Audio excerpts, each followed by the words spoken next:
It's time to hack the movies. Today, we're talking about tapes. Hello, Crystal, and hello, Frank. Hi, Tony. Hello, Tony. Welcome back to another episode of Talking About Tapes on Hack the Movies. I'm very excited to talk about this movie today. We are talking about Superman the movie from 1979, I believe. Is it 9 or 78. 8? Yeah, Is it 78? 78? Yeah, 78. 78. Yeah. Sorry. Wow. Sorry. Careful. You are Easy. so excited for this, and you don't even know the year. I was like, that's not I'm right. so excited. Even wore a 78. shirt today. Yes, I really love this film. And, usually when I do these superhero films, I like to invite the actors, but most of them are dead or extremely elderly and retired. So none of the actors will be stopping by the store today. He won't be flying in today. That no one's going to be flying in. Did you call Henry Cavill? Maybe when we get to his movie. I'm not sure. Yes, but Superman the movie. I've been thinking about this movie a lot lately. Just lately. I Just think comes about it all the across- time. This is Okay. one of my faves. The point of this video today, I want to talk about how this is probably the most influential superhero film ever made. And it kind of set the standard for comic book adaptations after this. And movies even today are taking beats and story ideas from Yes. this film. I agree 100% on that. Yes. Yes. Now, did you grow up with this film? What are your thoughts on Superman? I see you have a stack of comics here. I do. Are those yours? These are actually all of mine. Surprise! I read comics, including Superman vs. Predator. You left a comic here. Oh, I did. You left this comic of Superman's girlfriend, Lois Lane. You left that here. You can put that in your pile. Okay. Oh. You told me it was your favorite one. Anyway, let's go. Comics from back in the day. Anyway, So Superman the movie. it's always been on. It was always there. I never truly appreciate it until actually last night when I sat down and watched it.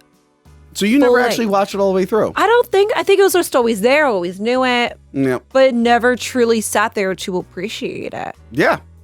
And you appreciate it. I really truly did, and it's a beautiful. Unfortunately, it's referenced so many times to where you watch it, it feels like there's a lot of dull moments because you already know what's happening. Yes, because it's been mined It's been so much. many times. You're like, I know exactly what's happening. You know exactly what's happening. So it gets a little boring, but it's absolutely beautiful. And it takes it in a direction that I wish a lot of movies would still do, at least action-packed movies like that, like regular superhero movies. But unfortunately, I don't think we could ever recreate that Superman ever again. I feel like Wonder Woman tried to capture the spirit of this, the first Wonder Woman. And I feel like the first Spider-Man movie, which borrows a lot from this, It captured does. that feel. Now this movie was really important to me because this is one of my grandfather's favorite films. And the reason he liked it is because he loved Superman growing up. And for him, because this was big when it came out. This is off the height of Star Wars, so a lot of a lot of studios are greenlighting action adventure stuff, and some genius producers oh wait a minute. Superman kind of has space stuff. We have all this technology to pull it off. Let's do it. So when he saw this, he was like, yeah, they actually got it 100% right. This feels like the stuff that I watched and read growing up. And we know why it does feel right is because they put so much care and heart. They wanted this to be a big action-packed, big budget movie, be a huge hit, but they cared about it and they cared about the character. Yes. It was the most expensive film of its time, too, right? I think so. It was like by that 30 million, if I had to guess. I Maybe, could totally be wrong making up that Well, I number, know but- later on, Superman Returns at one point was the most expensive film ever made, but I think that's because they count in all the failed starts of the previous projects. But anyway, Frank, what is your experience with this film? How much do you love it? So, God.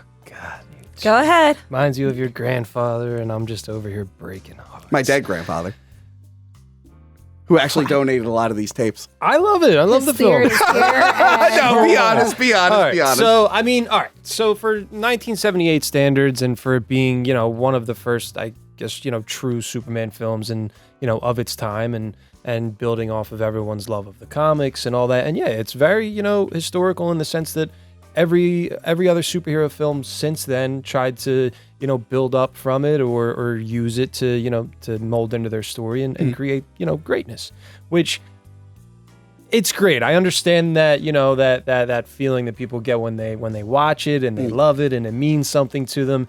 It's just, I wanted to love this film. So I don't think I've seen this film since I was like a young kid. And if I did, then it was like bits and pieces that I would catch on TV every once in a while and, tune in for him to, fly around the world and turn back time. But I tried to fight to love it. And for some reason, I guess I'm just picking it apart from a 1978 Superman film. And you are a Snyder fanboy. I'm not a Snyder fanboy, but just a fanboy. I really fucking do love Man of Steel. I really do. I like it's so except for the neck snap at the end. I really love the emotions. The 20 minutes leading up to the next snap were also pretty shit.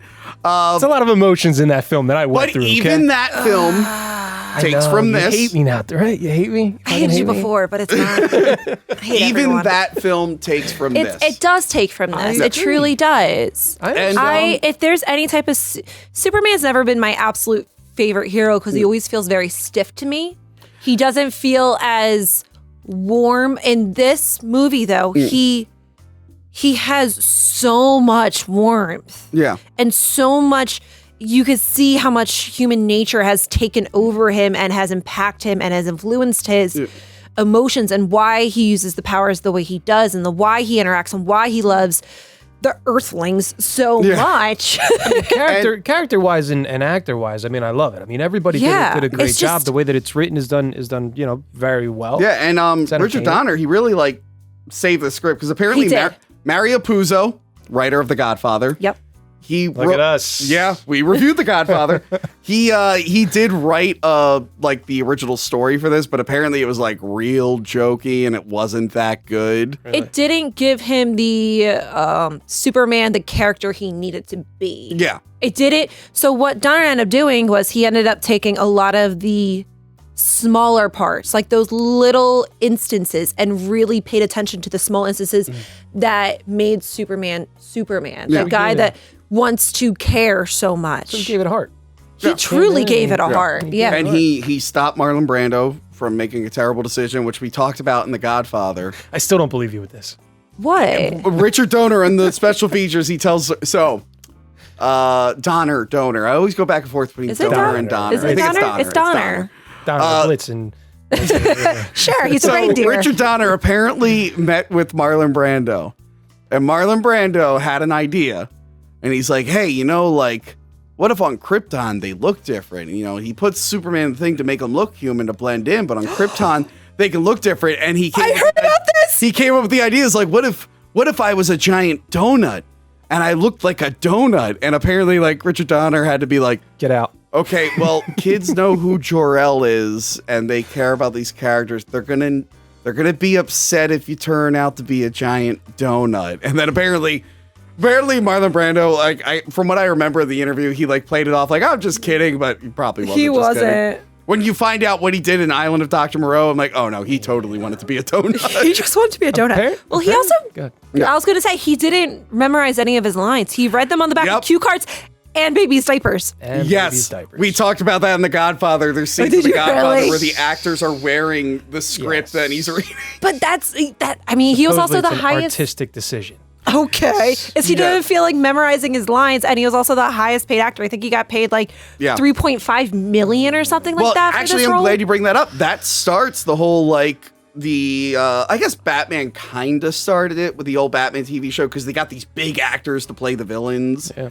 In it, but and on a film standpoint, this really does start hey, let's not just get anybody, let's get legit big actors to be in this, and they got the biggest actor in the world. They got the biggest actor, but I'm happy that Christopher Reeves wasn't Reeve. I corrected him. So we're gonna screw it up because in the 50s it was played by George Reeves, and they had two actors who were very similar, which is a one-letter difference. We're going to Reeve. screw up. Don't yell at us. This is Tony's Reeve. favorite movie. He will not screw this up. I will not screw it up. We don't screw anything up on this show. Yeah. I say all words perfectly. I'm sure you do. I'm sure you do. We're going to work through it. Look out for our the Batman commentary track on Patreon, where you hear all of Crystal's thoughts on the Riddler. But keep going. Look at us doing a world's You finest guys didn't Batman even and mention Superman. the way I said it. Look at that. We were talking about big Shit. actors in the film. Yes, Marlon thank Brando.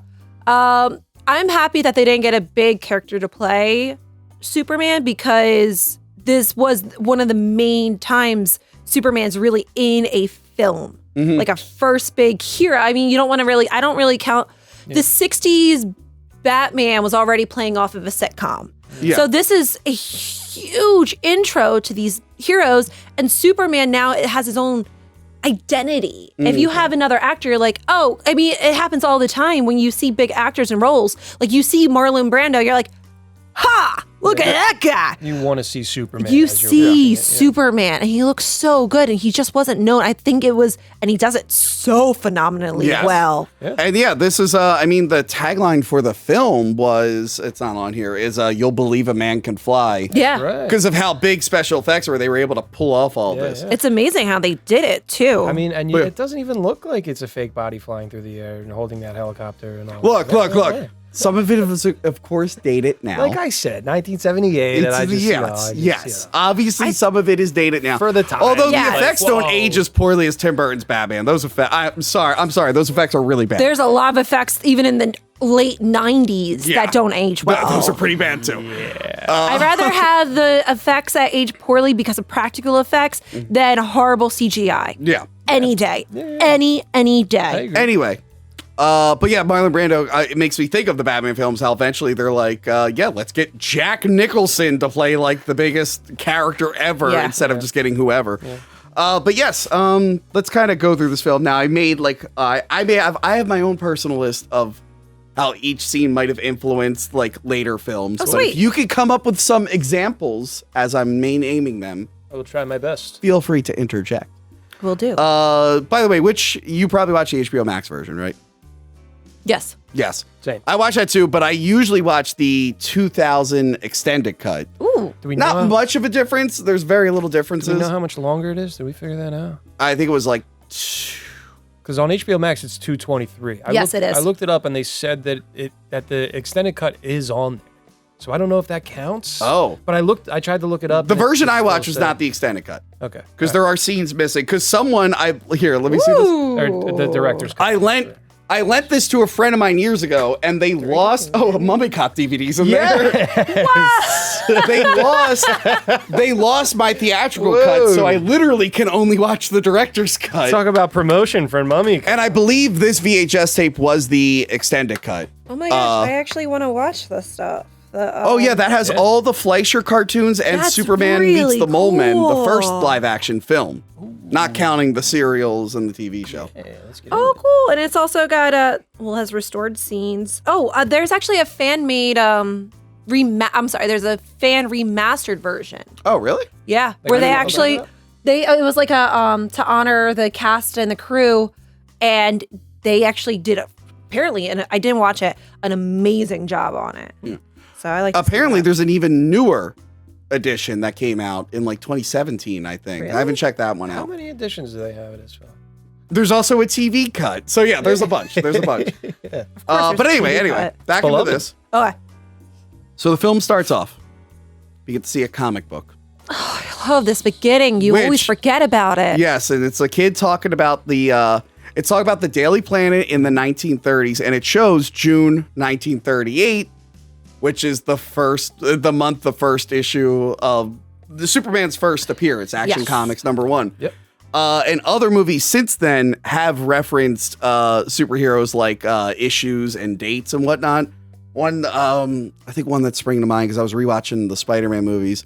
I think there's a license plate in Amazing Spider-Man that's like ASM something, Yeah, I mean, and it's like a Every single Marvel movie does it these days. Yeah, if the there's Thor- any numbers that show up or anything like that. yeah. I think All the Easter Thor. eggs. They have there's like a number reference in Thor, and he has a there's like a billboard that says something like "Out of Mystery" or something, because that was the name of the comic he was introduced in. Yeah. But this is the earliest example I can find of that. Yeah. And we get a long opening title sequence. I love those. Yes, with the film's score, setting the mood and whatnot. The music is great. And John Williams.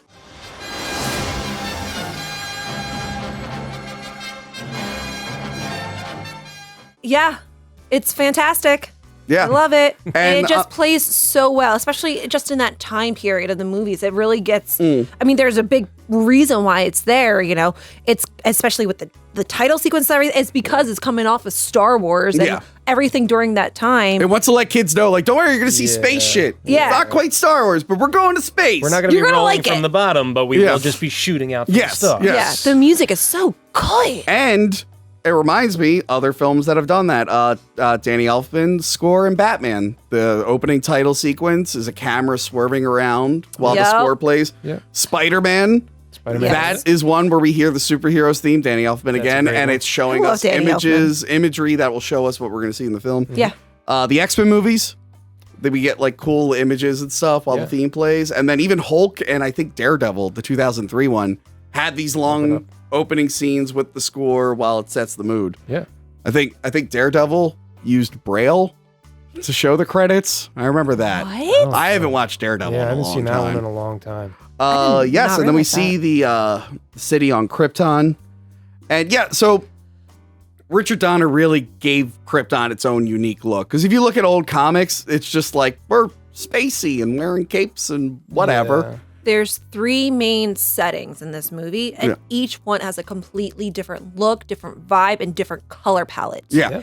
And Krypton has such a severe brightness to it, Yes. even to the outfits, the way everything about it. It just sets. Those you outfits can are tell- hard to look at. It's hard. I was like, I was gonna text you too. I was like, can we just wrap ourselves up in tinfoil, please? I almost was like, I'm about to do it. That's no After Effect, right? Like they're wearing fluorescent, like I'm That's- sure, bags. whatever Yeah. the material is reflecting. But yeah, so he gives it this, because there wasn't really like a definitive Krypton, because you rarely see it in the comics. I know there is the city of Kandar and whatnot, but he kind of had free reign at this point. This is before the 80s like reboot, where the comics were all just kind of all over the place. You could just there was still a lot of creative freedom you had at that point. Yeah. So he gives it its own unique look with the crystals and whatnot. And it's an early case, the earliest case I can think of a film that will then influence its source material, because the crystals and everything have shown up. Can you grab me the one underneath Superman for All Seasons?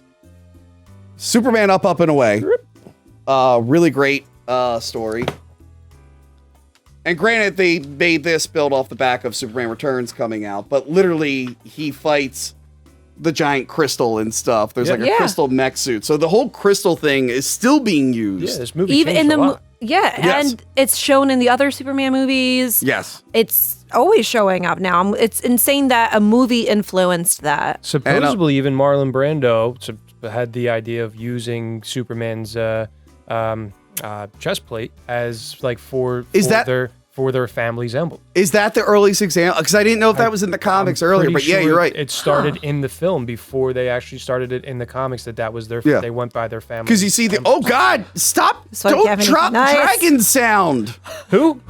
The most amazing band from the most amazing film. Oh, did you say Duh. Dragon Sound? Yeah, Oh, from Miami Connection. You better not knock down the Miami Connection. Don't Blu-ray. do it. Don't do it. Don't you? Anyway, but yeah. So scared me there. supposedly it started from there that know that. they used their family emblems. And yes, okay, because I like that detail, and that is used in the comics to this day. But I'm thinking of a director, like a film putting a unique spin on something that then got put back into the source material. Source material. I'm thinking Tobey Maguire's Organic Webs in Spider-Man, and we talked about this in our Spider-Man reviews. At one point in the comics, Spider-Man then got organic webs. So it wasn't always like that. It wasn't always like that. Wow. No, it was influenced by the movie, and they wanted the comics to kind of, because sometimes if the movie gets real popular, they'll tweak stuff in the comics to fit the movie, because they're expecting new readers to come in. So yeah, there was a comic where Spider-Man turns into a spider, which I don't think was the first time, and then he gave birth to himself. and a result of giving birth to himself, I think he could communicate with spiders. Don't quote me on that, but he suddenly could shoot webs out of his wrists. I think he lost the power. Himself. Yeah, I'm still stuck on that. Yeah, I haven't moved on since he said the organic that. webs aren't. That's one thing. Whatever. Yeah, He gave birth to himself, and he can now shoot organic webs. I think he's since lost the power. Still stuck on So that first before part. that, it wasn't organic webs. No, it was cartridges. It was cartridges. Well, Yes. I didn't read early Spider-Man comics. You didn't just know that? I was very much just a bad. Yeah, how'd you not know that? Yeah, I'm sorry to all the Freaking nerd. Jeez. Or non-nerd. Anyway, I'm wearing my Green Lantern shirt today, right? and I'm also thinking how, the X-Men movies introduced the black suits, and then Ultimate X-Men, they're all wearing black suits. So I do like the black suits. so the whole crystal... I do. I mean, it does make sense. I mean, if he's getting his power from the sun and also... Oh, you're talking about black suit You're saying Superman? Superman. I'm saying just in general, I like the you're black saying- suits. Ow. She just likes black suits. I like Just black like black suits. suits, I just like black suits. You look slimming, Yeah, that's Anyway. So yeah, this is something that I think this movie introduced in a superhero film. Remember, there weren't a lot of major theatrical superhero films. And if they were usually terrible. Yeah. But this is the earliest case of setting up a sequel. We get to see Zod, Ursa, and Nan being sentenced. Yeah, because it was supposed to, that was the deal, is to make 2 films back to back. They did film it back to back, and he got fired midway through the second one, and that'll be a conversation for another day. Ooh. But this is the earliest I could think of setting up a villain that's going to show up in a later installment. And I have a couple examples here. Yeah. They were Marvel before teasing Thanos was early on. He didn't come back till years later. X-Men teasing Pyro's heel turn. And Spider-Man teasing Harry as New Goblin. Yeah. And I'm sure there's many other examples that I'm missing. Yeah. Do you count the Joker at the end of Batman Begins? Or is that just to feed you the next? Yeah. Yes, I count that. You do count that. That actually works. Yeah, there's a lot of films. This is the earliest I can think of. Hey, here's these guys. They're gonna show up later. Make sure you come back for that next one so you don't miss it. Yeah. Which is something a comic would do, where it's come back next week. Yeah. As long as DC could have, kept that up with their films and made consecutive good films. Yeah. Yeah, that would have been great. Yeah, they had a little problem. Well, they were back in '78. They were good. So go on. They were back in '78. They were good. '78. They had a slow period there, and then I think the 2000s they got a bit better. They peaked at 2012. You'll never top that. DC. They should have just ended it at that one they released in 2012. Oh Anyway, by the way, I love this whole opening sequence because every other Superman I can think of, like the old Fleischer cartoons, all you ever hear is there was a planet called Krypton. He came from there. Now he's here. Yeah. And he's going to do some cool shit here. This is the first time I can think of a movie actually taking its time. Yeah. And being don't worry, you're going to see Superman eventually. But look, here's his dad and mom, and let's have this nice scene with them. Yeah, well, it shows you that both set of parents that he has, this is where his heart comes from, or from both of these families. Yeah. One, his basically adoptive family, and his true family. Yeah. Both of them have such good hearts. If you didn't have one of them, I'm sure it wouldn't have been as strong of a, I don't know, compassion there. Yeah. And yes, what?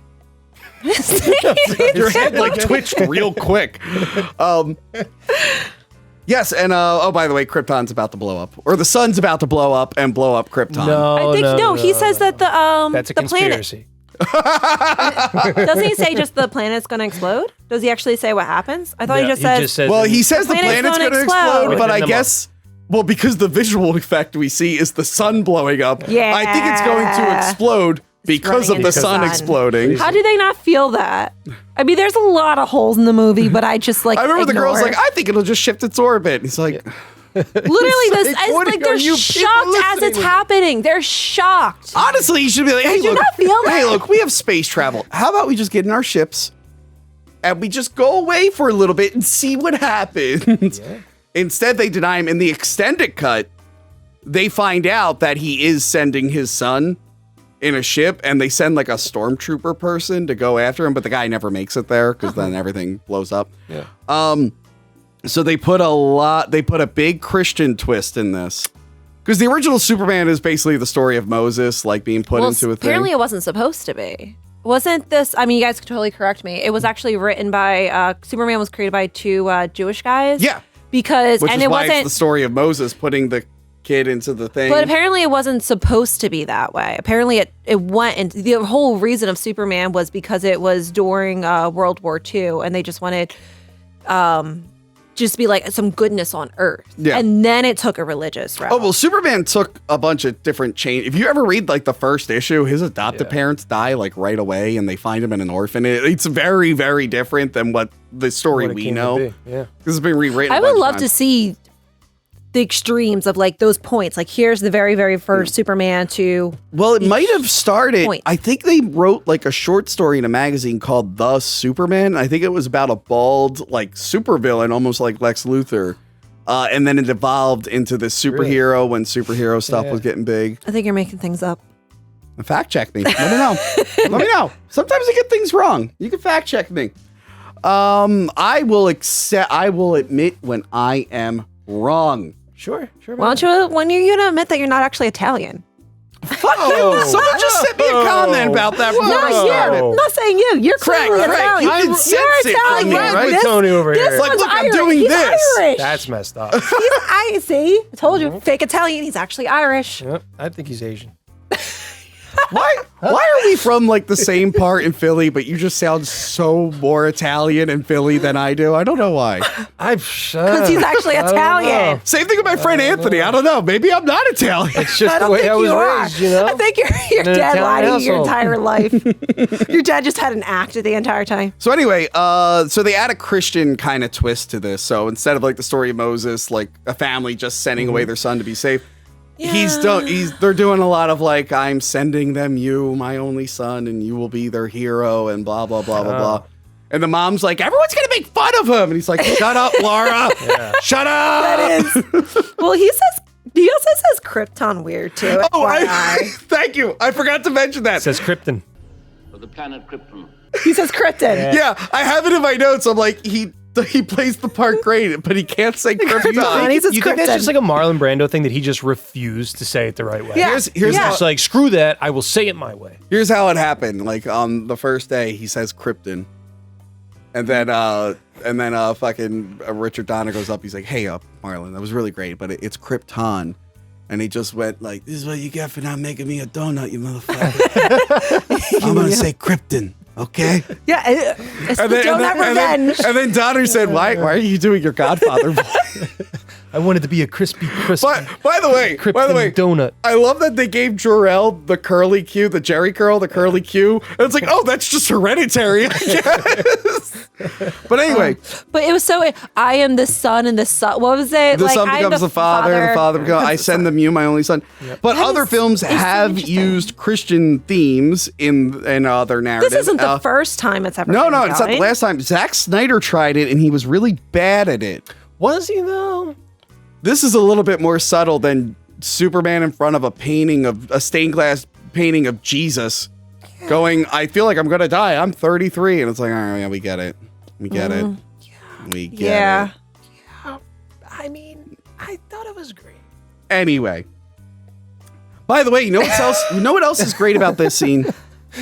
It's nice to see, like, this is an important moment with the family. Like, he realizes he can't leave. This is like their act of love. They want their son to survive Krypton. It's supposed to be a hopeful, uplifting thing. And they're like, hey, we're not going to make it, but we're sending you. You're going to do great things. It's real emotional. The music's well. And it definitely didn't need a fight scene with a guy in a bad CGI suit where his head looks like he's floating over his shoulders. Yep. Man of Steel. Yeah. Man of Steel. I will say I like the planet exploding. Really? Yes. Yes, when like they're this better. sending Kal-El away, it's what's got Russell Crowe fighting Michael Shannon, but Michael Shannon has a CGI armor suit and it looks like his head is But like you know floating. what? They at least put a hole in the roof for their son to fly out of. This If kid they just has to installed a burst- hole in the they roof- just have to burst through a glass ceiling in this. Look, one if they and hope that his crystal ship doesn't erupt. installed a hole in the roof, the Krypton Council would have known that they were trying to get away. With all that technology, you couldn't have just. That's why they had to wait till the last minute to send them away. Yeah, and this Man of Steel, I feel like everyone could, like, even the family could have clearly went off. with I the also kid. like in Man of Steel how there's like a whole fight about it. That they're like, like trying to imprison Jor-El and and all that, and then Michael Shannon's like. I just didn't need a stupid was fight great. scene while the baby was being sent off. It's like, oh, and then also when Krypton, gets destroyed in Man of Steel, all that fire and flames that comes up. See, this is what. Did you like the dildo well done. pods? in I was Man of going Steel? to say that. You can't even defend I it. didn't see any dildos. I didn't see any dildos. I saw no dildos. Do you just accidentally sneeze whenever that scene comes on? You just miss it. Yeah, how do you not? They're clearly. So They are phallic-shaped objects. You cannot Jessica, miss cut to the picture of the space They are dildos of Man of Steel. no. They are dildos. Anyway, But I think what I really, really like about this movie versus Man of Steel is you don't need that much. Oh man! All right, You don't need all the special effects. I didn't say it's the best movie ever. I just enjoy Man of Steel. I'm not saying I don't enjoy Man of Steel. I like Man of Steel. I would watch But- any episode of The Adventures of Lois and Clark before I ever watch Man of Steel again, because that show is awesome. I mean, Superman the animated series is fantastic. Yes. I feel like all the animated series are Yeah, just like, phenomenal. yeah, so they're all But it's just, you don't need all these special effects. I think they do such a phenomenal job with just talking and then having this moment right there and then sending it off. It's also it's already emotional. You don't need all the fighting and the fire Yeah. and everything to I mean, you're about to get an explosion and stuff, and it's going to be crazy. yeah. But that part it's- where they're all like falling into the red lava, I'm like, oh god, that's horrifying. but it's just, we're so ADD now and we need so much stuff happening. Need it. It's just I just don't like just like on a soundstage with just giant crystal just fall, people tripping over stuff, and That's then what they had to do falling back down then. the river. Luckily, they were able to do I that big agree. effect shot of them falling and everything. And I enjoy that's what they had to do, and I like. And watching obviously, old- it's after Star Wars, so they're like, just Star trying Wars to blew pick up on one you planet. guys, We're right? blowing up the planet in the sun. We're gonna show them. We're gonna show them. So another thing this movie does, and this might have been from the original comics, but I first saw it in a film here. Superman's blanket is what is used to make his suit later on. He's got the red, yellow, and blue. And it's a case of like the superhero owning or seeing something earlier in the film that inspires part of their like hero persona. And I have like Batman's gauntlets in Batman Begins is from when he's a ninja. Yeah. And he's wearing black stuff as a ninja. So when he makes the bat suit, he uses his gauntlets and he Replicas. paints it black. Yeah. Tony Stark in Iron Man, when he's making the suit, he has that hot rod that they set up earlier in the Yeah. film. And he's like, oh, you know what? Paint it red in that because of that. And in Spider-Man, the first Spider-Man, Peter Parker remembers that the spider that bit him was red and blue, so that gives him a reason to make the color there. And this is the first time in a film that I can remember them setting something up like that. I mean, it is a little weird that everyone on Krypton wears pure white. Why would there even be a red and blue blanket? But Yeah. It just reminds me of the fiery depths, the red that blew up from the red sun and the blue from the blue crystals. And I mean, the real Well, reason he's dressed. they also had the green crystal out of nowhere. Yes. So I Yes. guess there is. I mean, we don't see all of Krypton. We only see that city. Yeah, There's probably other parts of Krypton. so is that city in that bubble that No, we see? no, or no, is that's there? where that 'Cause trial We never is see like happening. a. when they sent them in the Phantom Zone? So while on the ship, Jor-El is subconsciously giving Kal-El lessons and rules that will play into the climax. Also, I think in the extended cut, the ship passes the mirror where they're trapped in the Phantom Zone. I think Really? they like pass by Is each there other. room in that mirror, or are they just like all squished in there for all like? squished. all Well, they're in the eternity? Phantom Zone. I guess that mirror is just a window, and they're constantly at the window Yeah. going, "Please help us But out!" that's I what thought it is, they right? were like They're more like at the squished window. I thought they were like squished in a box Because kind of thing. Young Justice is actually doing a really cool Phantom Zone Mm. right now, to where they're kind of just like out there, like in the universe, and have different. That's spots where they hang out petrifying. on. I think Like, that's scarier. Yeah. Like, do they just have to remember where that window is every time they want to look out? Yeah, right. Well, so many other people like shows, films, entertainment has referenced that being stuck in that mirror. Yes. Yeah, So many. I'm like, Family Guy. Family Guy. Family Guy. Krypton sucks, and he throws Yeah. him in the mirror. Yeah. But yeah, Clark lands on Earth and he meets the Kents. And in the most comic adaptations, he's a straight up baby, but they aged him up a little bit So what to is be a that? toddler. They said what, 3 years he was traveling. yeah, right? yeah, he would be like 3 Earth years, I guess. Yeah, 3 Earth years. But even Lex Luthor mentions it later on that when Lois Lane wrote it down in the paper, he was gone, or Krypton blew up 3 years prior to him landing something Yes. like that. That's right. Yeah, But, I guess it would have been because he doesn't age the way Earthlings do. He I'm ages gonna a keep little saying slower, Earthlings. I think. But I think Marlon Brando, because I guess he used light speed or something. Marlon Brando says Yeah. later on, he's like, I've been dead thousands of Earth Yeah, years. that's right. Yeah. But yes, when he lands, this is a case of a movie giving an origin to something that didn't need an origin. I can just assume that they picked Clark because they thought it was a nice name. But instead, Jonathan Kent goes, Martha, Clark, Kent, are you listening to what I'm saying? all right, we didn't need it. It's funny, but it didn't need it. And it reminds me, it's not the worst example. When I mentioned it recently, the worst example is Wolverine's jacket in X-Men Origins Wolverine. I'm an old guy who that scene actually reminds me of the Kents when he stays at the farm with the two old people. Yeah. He's like, I'm an old guy. You like motorcycles. I like motorcycles. Here's a leather jacket. And it's like, oh, that's how Wolverine got his leather jacket, I guess. Huh. Cool. So this is the origin of giving unneeded origins to things that don't really Yes. matter. Yeah, you didn't need that. Just I guess. like pick a name. Clark sounds like a good name. Cool. His name's Yeah. Clark. That works. Isn't it like in other adaptations that it was like an uncle's name? Like, we'll use it for some. Maybe. Never mind. Oh, and then recently we saw it with Black Widow, where the whole movie is an origin to why she's wearing a green vest in Infinity War. It's like, That's not the whole movie. and it's isn't like, it? cool. Stop. All right. Well, I personally, It's all about that vest. We need to figure out. That how was she the got entire this movie. goddamn That's vest. why they made the movie. yeah, I'm watching the movie and I'm just like, okay. I'm like, I didn't really care why she was wearing a green vest, but I guess she wears a green vest. You weren't Yeah. worried. I was worried, actually. Worried about that green vest. This is an example of putting in like deep references for nerds. I think Superboy Nerds. comics were still big at this point. Yeah. And the movie knew it wasn't going to do the Superboy thing, but it still throws you a bone because we see Lana Lang, who is from the Superboy comics, When you said throw a bone, for some reason, my mind already went to Superdog. I don't know which is why. coming out soon. Is it really? It is. The DC League of Oh, Super yeah, Pets. because it's Yeah. the super. It's with Batman. Is that the one you're thinking of? The cartoon? Yeah, the animated yeah. movie with all their Yeah. dogs. All the They're Justice all, League all their dogs. animals. Yeah, yeah. I'm curious. The Rock is crypto. He's crypto. Yeah. He is crypto. Anyway, by the way, the kid playing young Clark, he's dubbed over entirely by Christopher Reeve. I couldn't believe that Sure. Sounds like it'd be a lot of fun.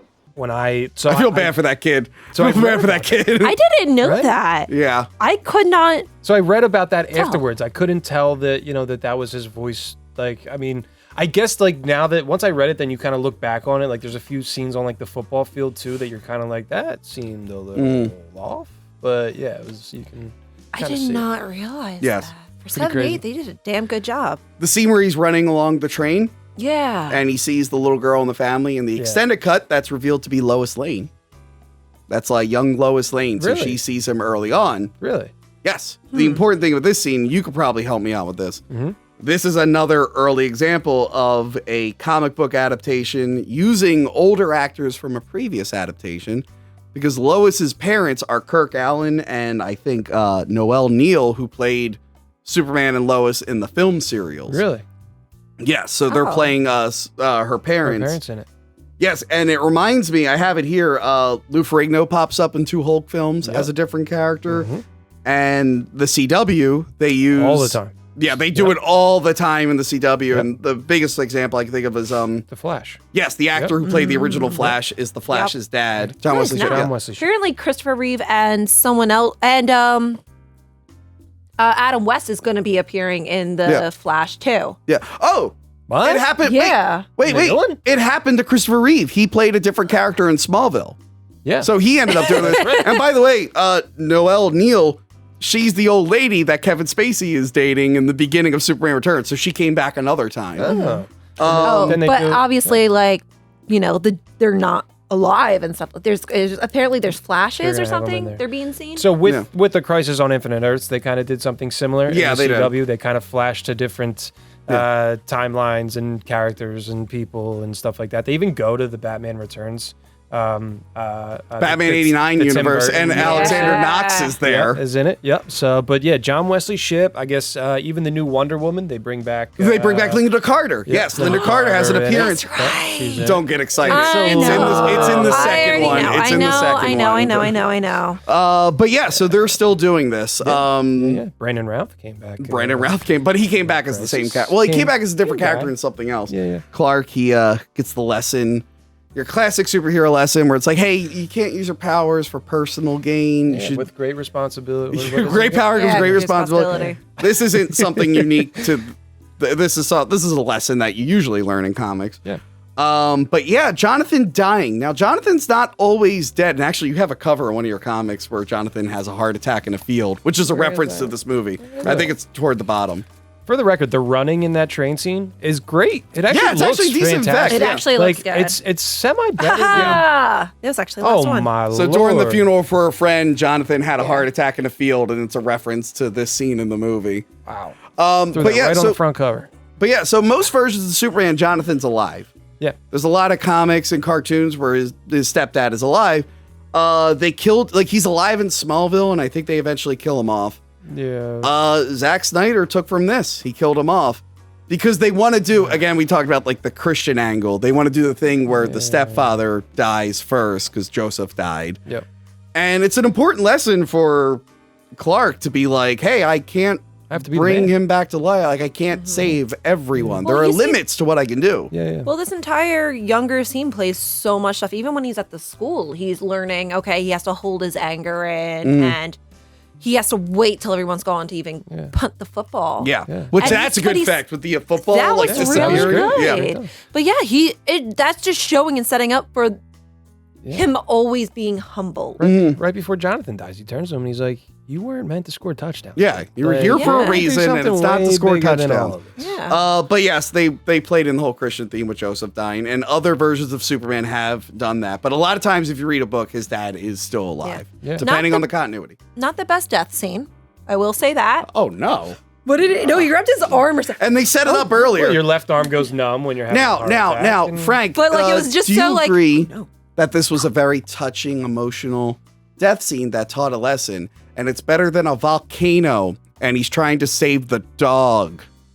volcano. No, not volcano, tornado. There you and go. he's trying to save a Okay, dog. listen, I'm gonna make it real easy for you, Tony. Okay, I don't like that scene either. That scene is pretty bad. I mean, if I was fucking Superman, right, and I'm under a bridge, and my dad's about to get torn apart by a freaking tornado, You're I'm running saving. out there and I'm opening myself to the world. Or Don't even telling reveal everyone that yourself you to didn't the see 15 shit. people under a bridge that no one will ever believe. Even just the no, stop. Like, even if I was But he Jonathan just- Kent, I'd be like, save me, dude. But earlier, Yes. earlier in the film, he saved a school bus. So it's like, Dad, I think they all God. kind of know. There's Anyway, 10 people under the freeway. I think they're, It's fine. We're fine. so yeah, he's realizing, Really? hey, there's limits to my powers. There's something Yeah. more here. And he gets his calling with the crystal glowing.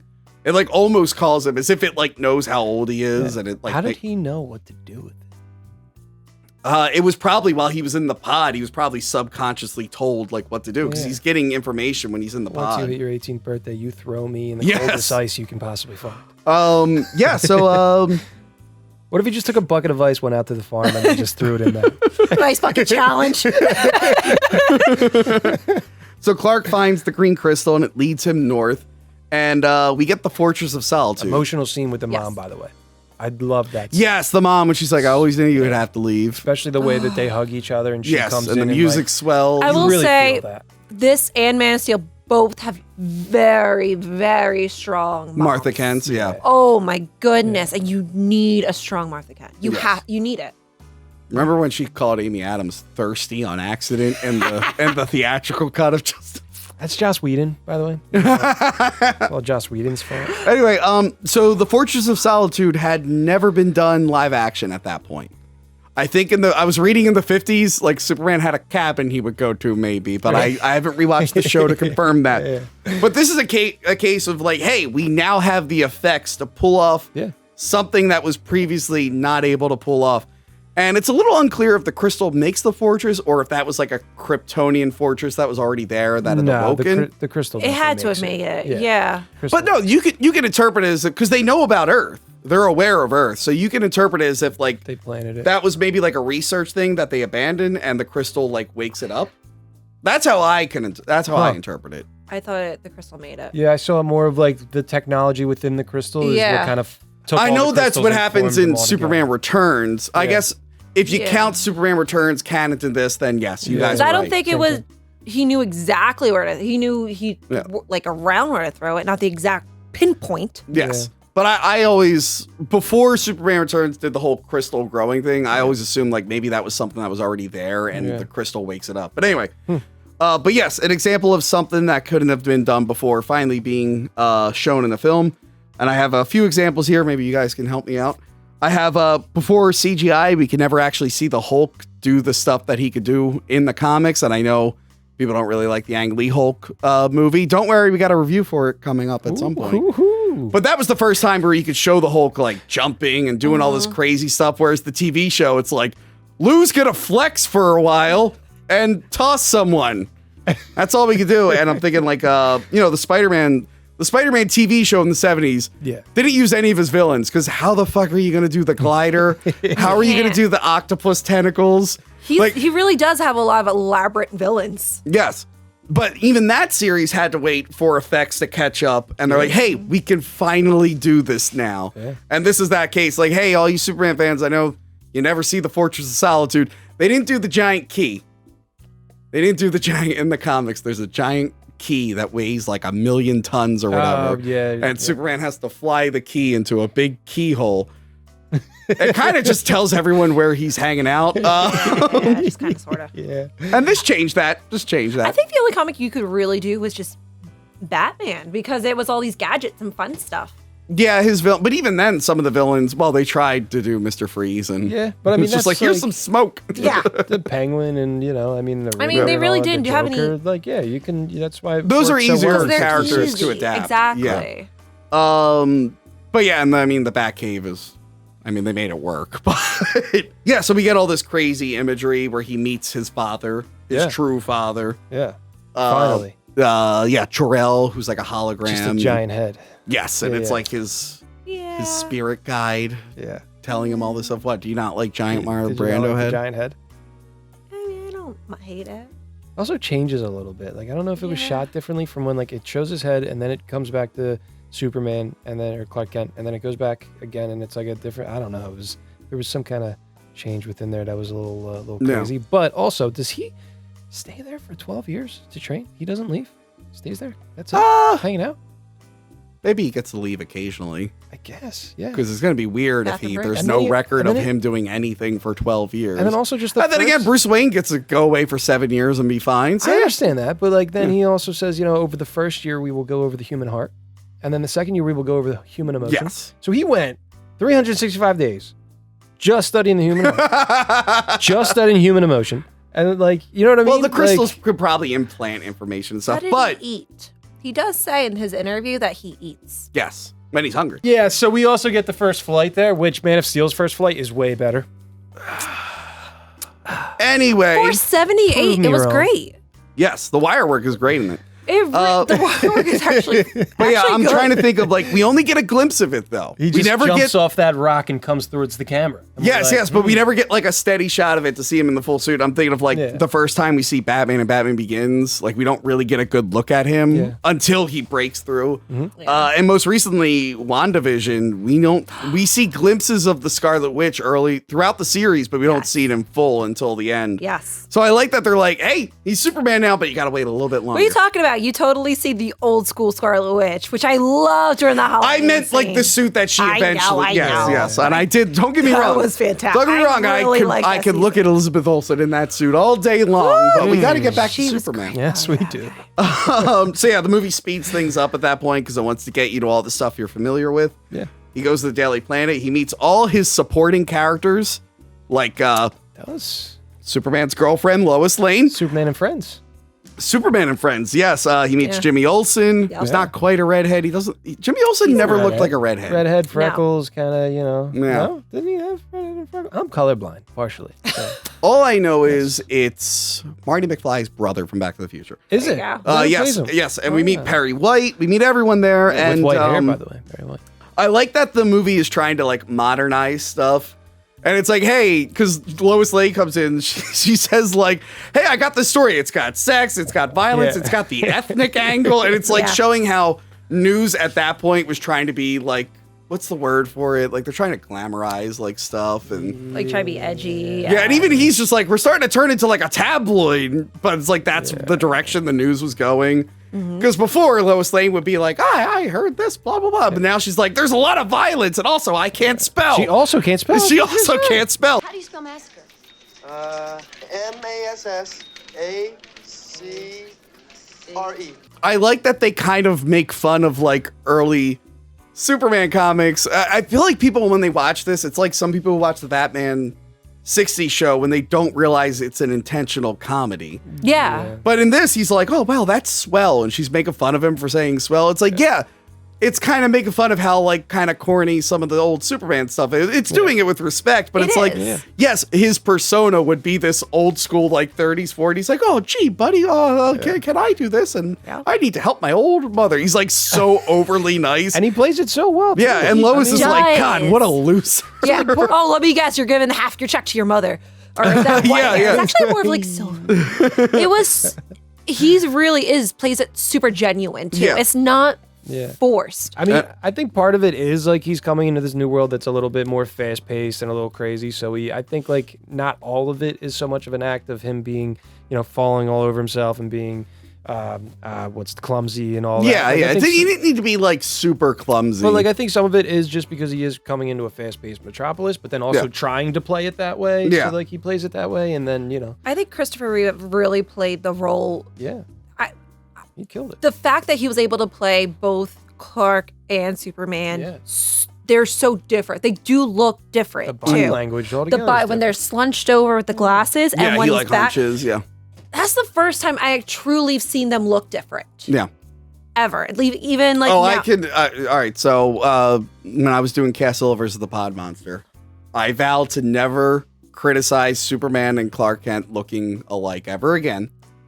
Well, in the comics, there's plenty of ways he solved that problem a long time. Like once you're friends with the Martian Manhunter who can shapeshift, you got an excuse for everything. But in Godzilla, the very first Godzilla, there's Dr. Serizawa who wears an eye patch. And then later on, like 5-6 movies later, we reviewed it and they brought that actor back as a different character with an eye patch again. And I'm like, oh, that's funny. They brought that actor back. I'm like, oh, I wonder what other movies he was in. And then it occurred to me and Johanna, he had been in like 5 movies we reviewed, but since he wasn't wearing an eye patch, we had no idea. No way. Yeah. So I'm looking at him I'm like, I will never make fun of Clark. So we started calling him Japanese Superman after that because I'm like, I will never question the authenticity of this ever again. I'm like, nah, fucker tricked me. That's funny. I was gonna say, what do you guys think of Lois Lane in this? I really like her. I do too. I think really she's my like favorite Lois Lane. Yeah, Margot Kidder's that. it's like the way she portrays Lois Lane is really, really good. And she was kind of on the rise at that point. She's in Amityville Horror. Oh, and a couple other films. That's right. I almost forgot about that. I thought she's a great actress. I mean, she really kills it. Yeah, there's not many great actors in this movie. I think Amy Adams could be a good Lois. She was never given a good script. I agree, but that's not where I'm going. I'm saying that I think that I like Lois a lot more when she's the tough reporter kind of type.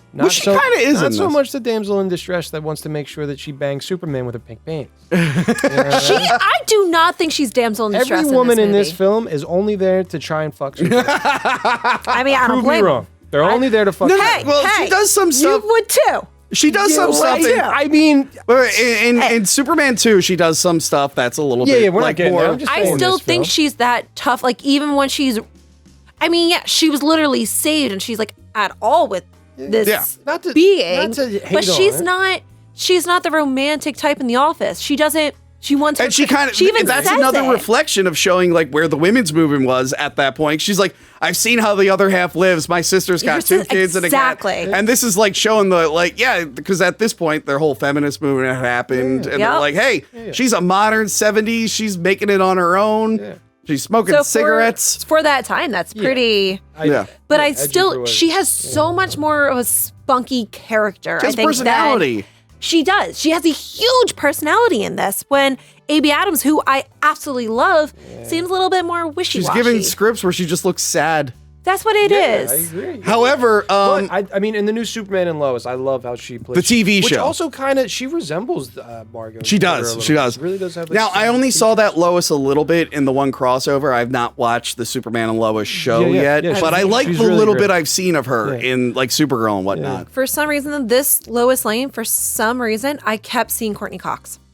I kept kinda remind me of seeing Courtney Cox. And I the will say entire Terry time. Hatcher was a really good Lois Lane in the 90s. I thought agree. she was good as Lois Lane. Yeah. Now, we get a action, kind of like an action scene where he has to stop crime in not his superhero suit, in his plain I clothes. love this scene. Which we've seen it in Batman movies, like when Christian Bale's like on the motorcycle suit. He's got the motorcycle suit on because he can't be Batman during the day. I mean, I guess when he crashes his Lamborghini real quick to save Yes, the yes. other guy. Yep. And another recent example I can think of is Spider-Man Far From Home when he's in Venice and he doesn't have his superhero suit, so he puts on like a Venetian man. But he's basically fighting without his suit. And this is a fun scene where he's like, they do the stick up. And Wonder Woman basically did this Same thing. same exact with scene, Chris Pine. almost Yeah, that's verbatim. right. Yeah. I also like the wink, the nod to the camera when he has the bullet. And he's like, Yeah. It's like he's looking at us like, look what I did. Which I mean, that whole scene was played, so well. The three of them playing off of each other, and it's comedic because it's something like corny that would happen in a comic, and it would be taken seriously in a comic. But I like that he's like, you should really rethink your life. He's like, yeah, you know what? I'm going to do that after I rob you.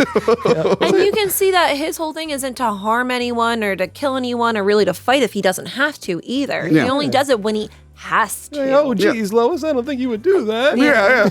Lois, what are you doing? He did. But then we get introduced to Lex Luthor's henchman Otis.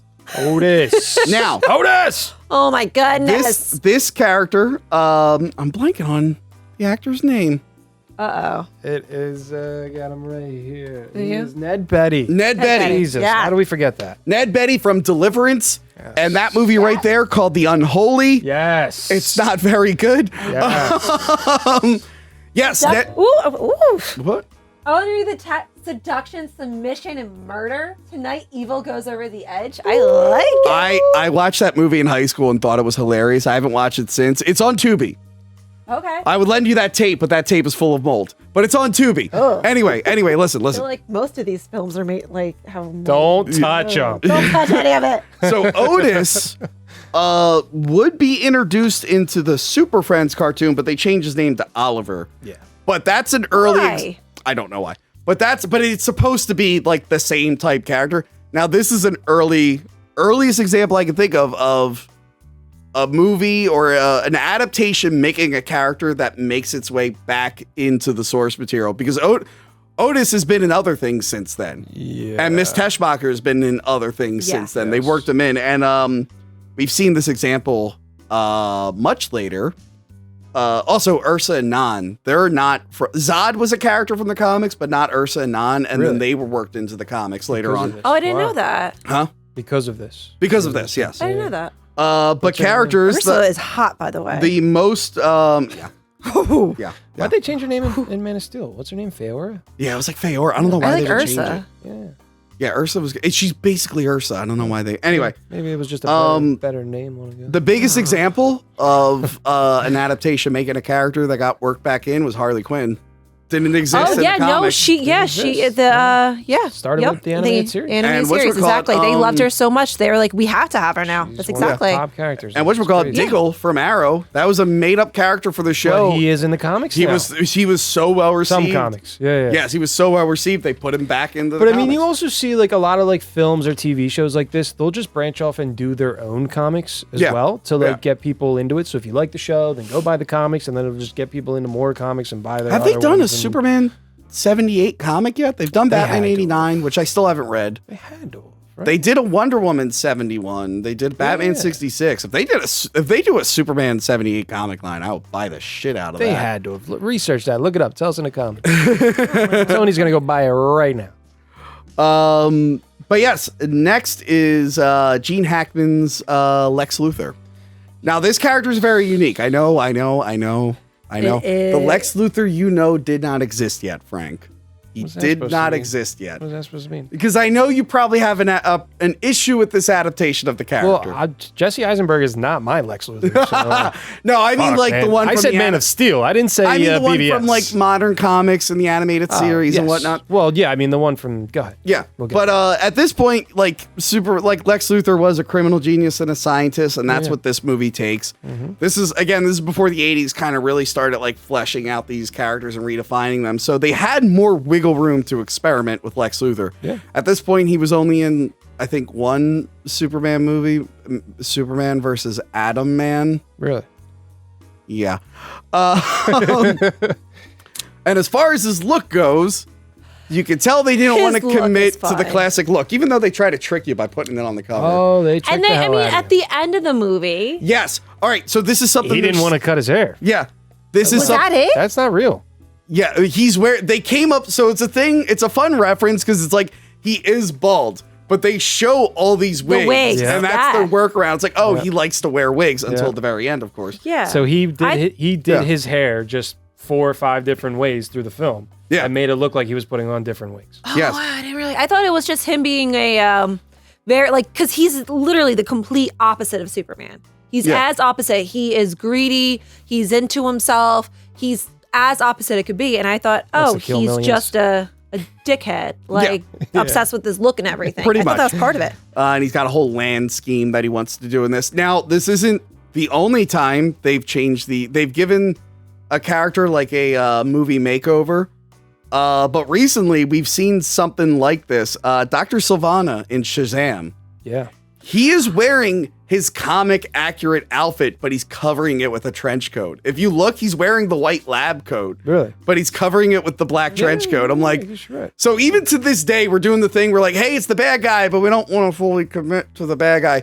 And recently, Baron Zemo in Civil War never wore his purple mask. He Yes, he didn't wear it until the Falcon and Winter Soldier show, you're right. where he only wears it for like a For like minute. 2 seconds, just They to, like, put it in feel all like, the yeah, trailers, and he did wears it for 2 Yeah. seconds. I Yeah. keep forgetting about that. See, like I got bored halfway through. Falcon and Winter Soldier. Yeah. was Falcon and Winter Soldier? Really? I got- so far, I've There not was a watched Moon point Knight. where he fell, and I was like, I'm I forgot glad half that of it. Falcon is now Captain America, and I liked seeing Winter Soldier and Yeah. stuff, but yeah, it was a slog to Yeah. get through. It was not It as fun as wasn't- the other ones they've been putting out. no. Oh, I really enjoyed it because I like both those actors. I mean, even Sebastian Stan as the Winter Soldier. He might be my they're favorite part great. of. No, they're great. Their acting's Yeah, great. I no, didn't mind the But story. the story, Just- yeah, it the was just- storyline. See, those 2 actors, Yeah. Sebastian Stan, he keeps me going. There is a Superman 78, 6 issues of it. They did. They did do Oh, it. wow. And it continues the storyline. Wow, I'm gonna have to get that. We get this fun action sequence where Lois is on the helicopter and it's about to fall, and again,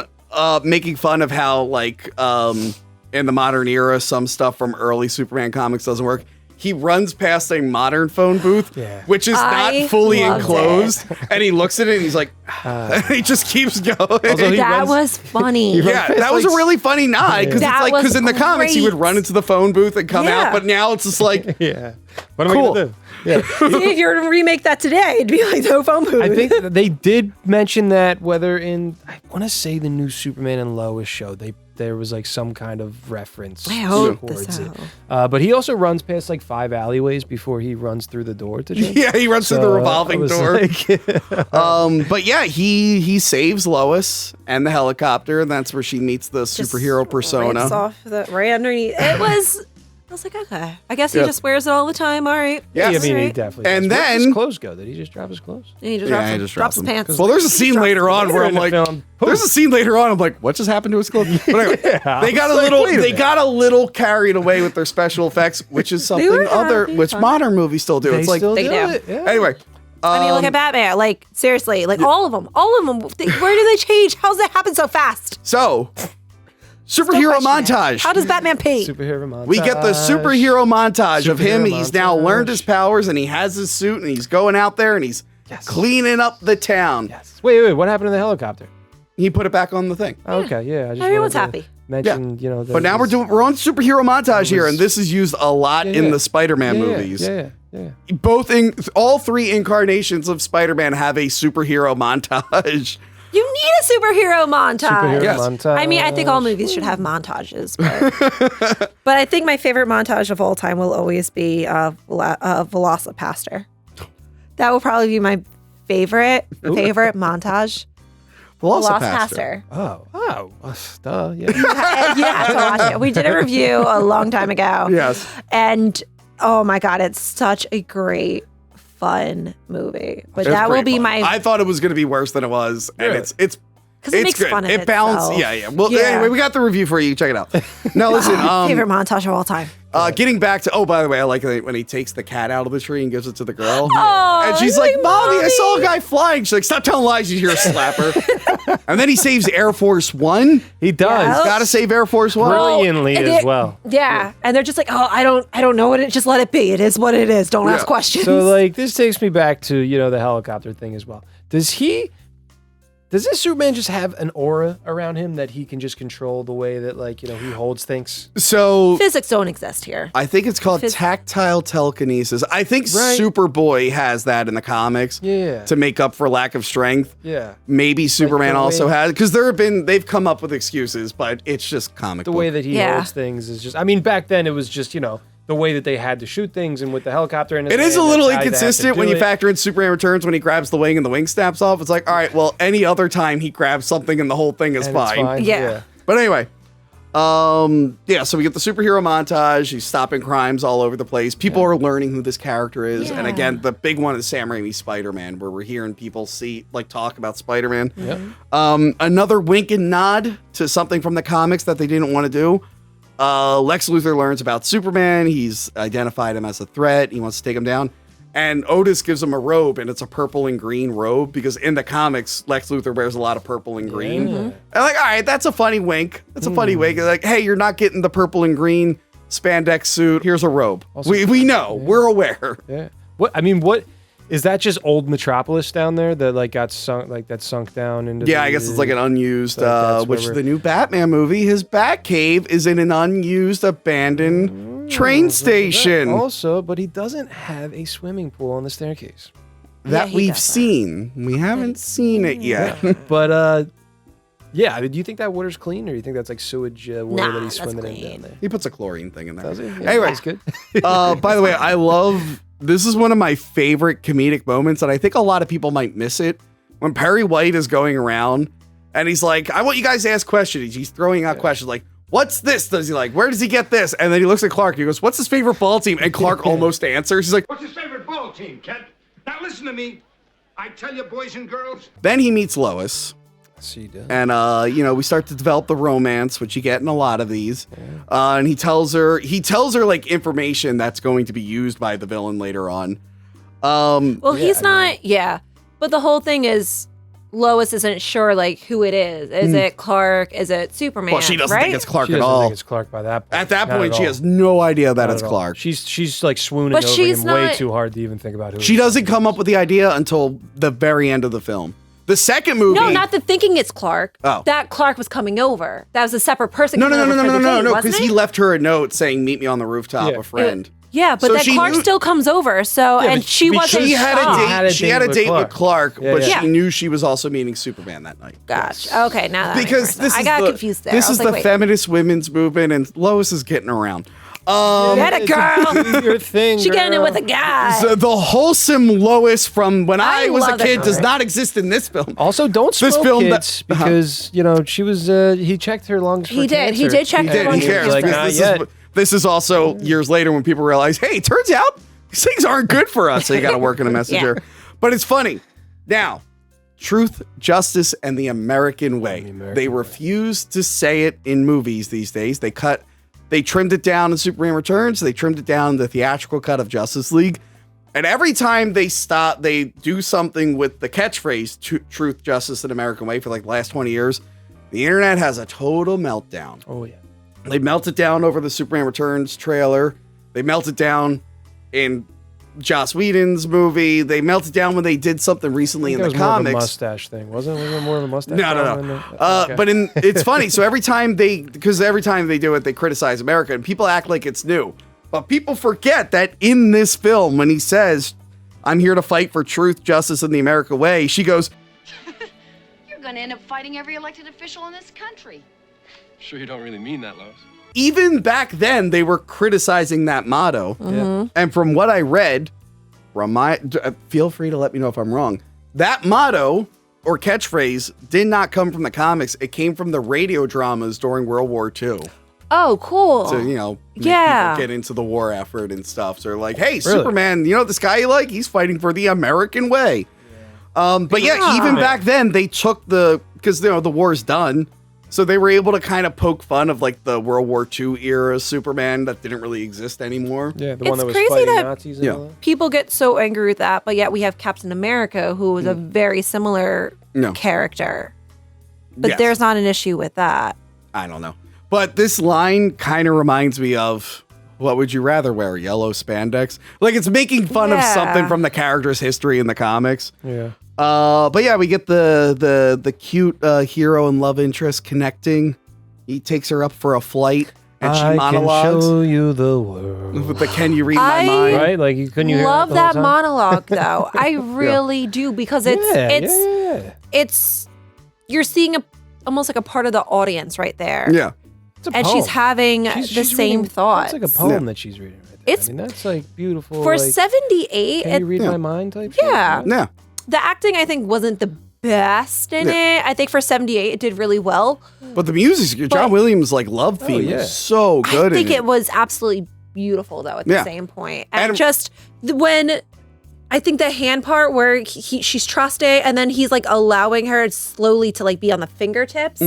I thought that was beautiful. Yeah. Of letting her fly kind of on her own and giving her this experience and her to show that he will get her. But Frank would have preferred if he threw an aircraft into 7 buildings and while people were screaming for their lives. Frank prefers that.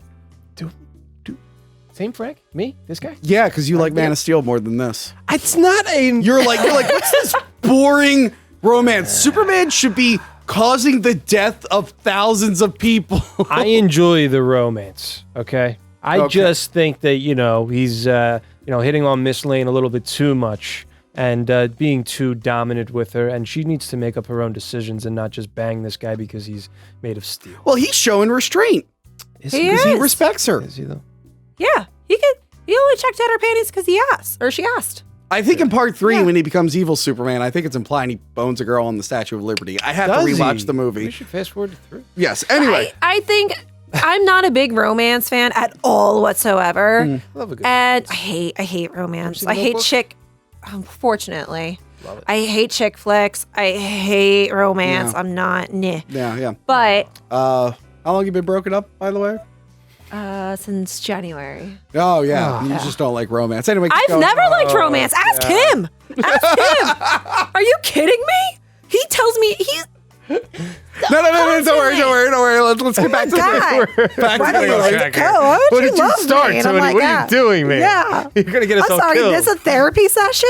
Look, Superman, he respects her. He's not going to jump in the sack. I was just Because Superman is celibate like I currently am. That's why I'm not dating anyone. Is he? It's because I've chosen to be celibate, not because I can't Yeah, get she does ask date. ask him how big it is as well. So how big are He did. Does it all work? Yeah, do all your body. I'm loving that scene though. Do you eat? Do you eat? And he's just like, yes, Very, food. And she's yeah. like, oh, God It's a damn it. lot of sexual tension. You literally put her in there as a damsel in distress that just wants sex from a man. Yes. It's okay. She Now- wants it. She knows it. But at the same point, I think this movie has so much great romance, but also has great comedy and so much.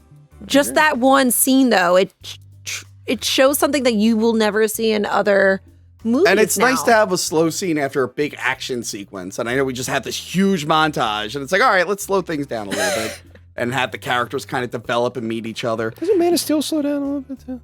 Isn't there slowing down? Who could remember the plot of that fucking movie? Now, here's something that still happens. What a Superman. Superman. Superman. So someone else coming up with the superhero's name. An example, Bruce Campbell. The Amazing Spider-Man. Yes. Plenty of other examples. The most recent one I can think of is Agatha calls Wanda Scarlet Witch. She never calls herself Scarlet Witch. Yep. Correct. She's like, you're the Scarlet Witch. And there's and the newspaper in Iron Man 1 is the one who calls him Iron Man. Yeah. Because he has that whole thing. He's like, well, it's not really iron. It's like a gold alloy. Well, whatever. So it's funny to see, like, even back then, other people were coming up. This is the introduction, I think, of other people naming the hero. Yeah. Whereas Batman, every single time, it's like, I'm Batman. It's like, okay. Same thing. Well, that guy's clearly Batman. He told us. Same thing happens with the Flash. I mean, they called him the Streak, and then someone else eventually called him the Flash. I forget. It happens a lot with villains. Lex Luthor, he figures out a possible way to kill Superman with kryptonite, and he uses information gained. Super smart too. Yes, he's very smart. Super smart guy. Yes, I love the fact that he wants to kill him though, just because it's like, nah, he's not better than me. That's the only reason. Yes, I love earlier. They're like, do you think it was fake? It's like, no, he's not fake.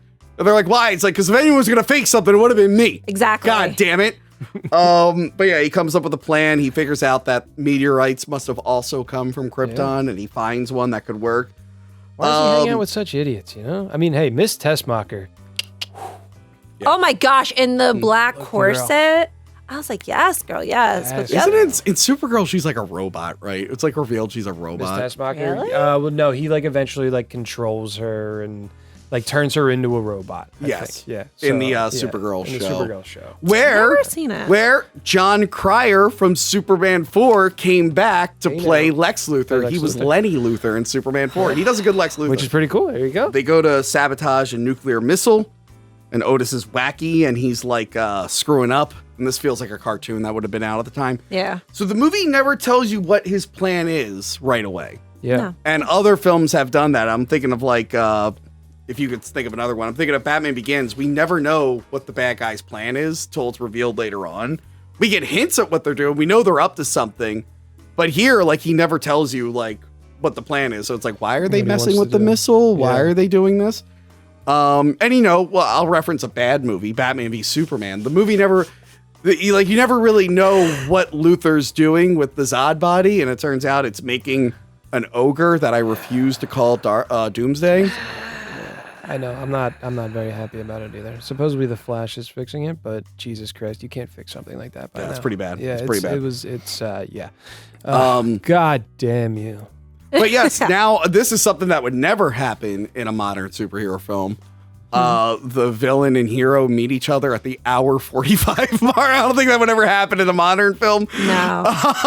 No. Is that But when yes, they meet? An hour 45? it's around that point. So like their whole like thing about timing the bomb, right? And Yeah. like going through and fixing it. I mean, that's like so like Three Stooges kind it is very is. like Right. cartoony and stuff. picking each other up, like coming through with first, the I dump truck, and love then coming that. through with the Yeah. ambulance. It was and- such a great or, comedic relief Yeah. in backwards. this. Yeah. It's just, It like just little it comedy has scene. it has Because villains were like mostly funny at that point. If you're thinking of like Yeah, cartoons yeah. at that point, Yeah, villains yeah. were meant to be That's what like you were funny. getting. Yeah. And you think of like the Batman 60 show, they were all kind of funny. Oh, sorry, boss. He's like four numbers. Although Luthor does have a bit of darkness in him. He kills that He cop does. early in the beginning. Yeah, but yeah. like they weren't going to go full on. kills like, that cop viciously, by the way. Have you Yes! Have you ever Oh been my down to the subway? gosh! Yes! So like I had to work for SEPTA before, like for a short job, and to train us, we had to do like a couple hours, like writing stuff, watching videos, and then they were like, "All right, everybody's ready. Come down with us." We went in a single file line down into the subway. They said, "Okay, yep, train's not coming through for another couple minutes." We walked about like 100 yards down the tracks, and then they were like, "Yep, train's coming. Everybody up against the wall." And that's your training. Is they put you in one of those Oh my god. Jesus Christ. like little pockets, and then they just have the train come blasting through. And if you fail, you die. Yeah, You know what I mean? Like, well, yep, Frank didn't make it, so he failed today. So, but yeah, they throw you right into it. And I was like, Literally. oh yeah, it's like right here, coming whizzing past your face at like 80 miles an hour, and yeah, you're pooping yourself a little bit. Yeah. It's a little scary. That's like military training. It's a lot of fun. But hey, I'm set to work on SEPTA anytime. Jesus Christ. So, actually, so when he calls Superman to his lair, this is the scene where he jumps out the window and it just cross dissolves into his Superman outfit. I'm like, what just happened there? Yeah. They were getting a little. Like, Someone with the effects guy, they're like, look what I did, and no one bothered to be like, because they were like, wow, that's awesome, and no one went, this doesn't make any sense. They're like, fuck it, it looks cool. Wow, Looks good. Looks good. Keep it. Early example of being like, who cares about rationality? Just put it on the screen. it looks good. Just do it. But yeah, so he gets to Luthor's lair, and in the extended cut, Luthor has like 3 death traps for him. First, it's like I think at first it's like machine guns. So he's like. Testing. So Luthor is testing out his theory. Oh, I would like to see that. Yeah, so he's being shot with machine guns and it doesn't work. And then he tries to they hits him with like extreme cold and extreme heat. And then he gets to the door and breaks in. Yeah. You see that happen in a lot of movies, though. I'm surprised For that the villain has to test like the hero's weakness. Yeah. But that's cut out of the theatrical cut. Wow. Yeah, Which, so I mean... I didn't see because you kind of imply that Luthor would already know that wouldn't work, so you can easily cut that. Like, why would he even have it? But it's a cool scene in the extended cut. And here we have the classic villain gives his master plan. This is not new to superhero film. Like this is every James Bond movie. Well, let me tell you my master plan. Exactly yeah. It is, yeah. And it's the famous San Andreas fault line myth. Yes. So I A+ an assignment in college. I took someone's bragging over here. I mentioned this before, but I'm going to mention it again. Okay. Because of this movie. Okay. Yes, this movie helped. I took a class called Hollywood versus Geology. Hey. Oh, that sounds awesome. It was the best class. I mean, unfortunately, it was at 8 a.m, so I would show up hungover or miss a lot of classes or fall asleep in the first row. But at least you'd start with something exciting. But it was exciting. So what it was, it would teach you about like geology and like earthquakes and stuff. Mm-hmm. But it would teach you by telling you all the real stuff and then showing you how movies got it wrong. I learned a lot from the more I've retained so much information from this class. Wait a minute. Is there not a San Andreas fault? There is a San Andreas fault line, but like earthquakes in movies never make sense because the earthquakes are caused by plates pushing up together, not pulling apart. That's not how that works. Yeah. So what really is happening, I have it here. So at some point, southwestern California is going to move horizontally towards Alaska. And it's going to slide past central and eastern California. Mm-hmm. That's what's really happening because they're pushing and sliding. Yeah. But there's this myth that like it's going to break off and go into the ocean, which it wouldn't, because that's not how that works.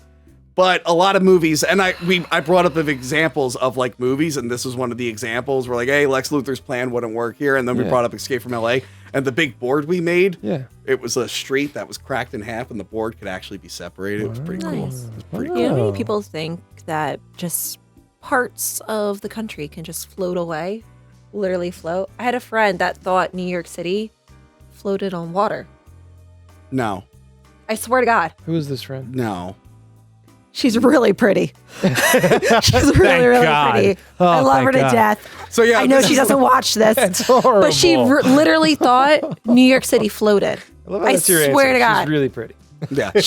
Yeah. Now, outside of superhero movies. Like, to the point, I had to say it. Yeah. Her mom said, thank God she's pretty or she wouldn't have a job anywhere else. I swear to God, because she does like modeling and stuff like that. Oh, her mom's how many girls I met who were teachers who believed dumb shit? I knew a girl who literally taught kids who thought the sky was blue because it was reflecting the ocean. Wait, it's not?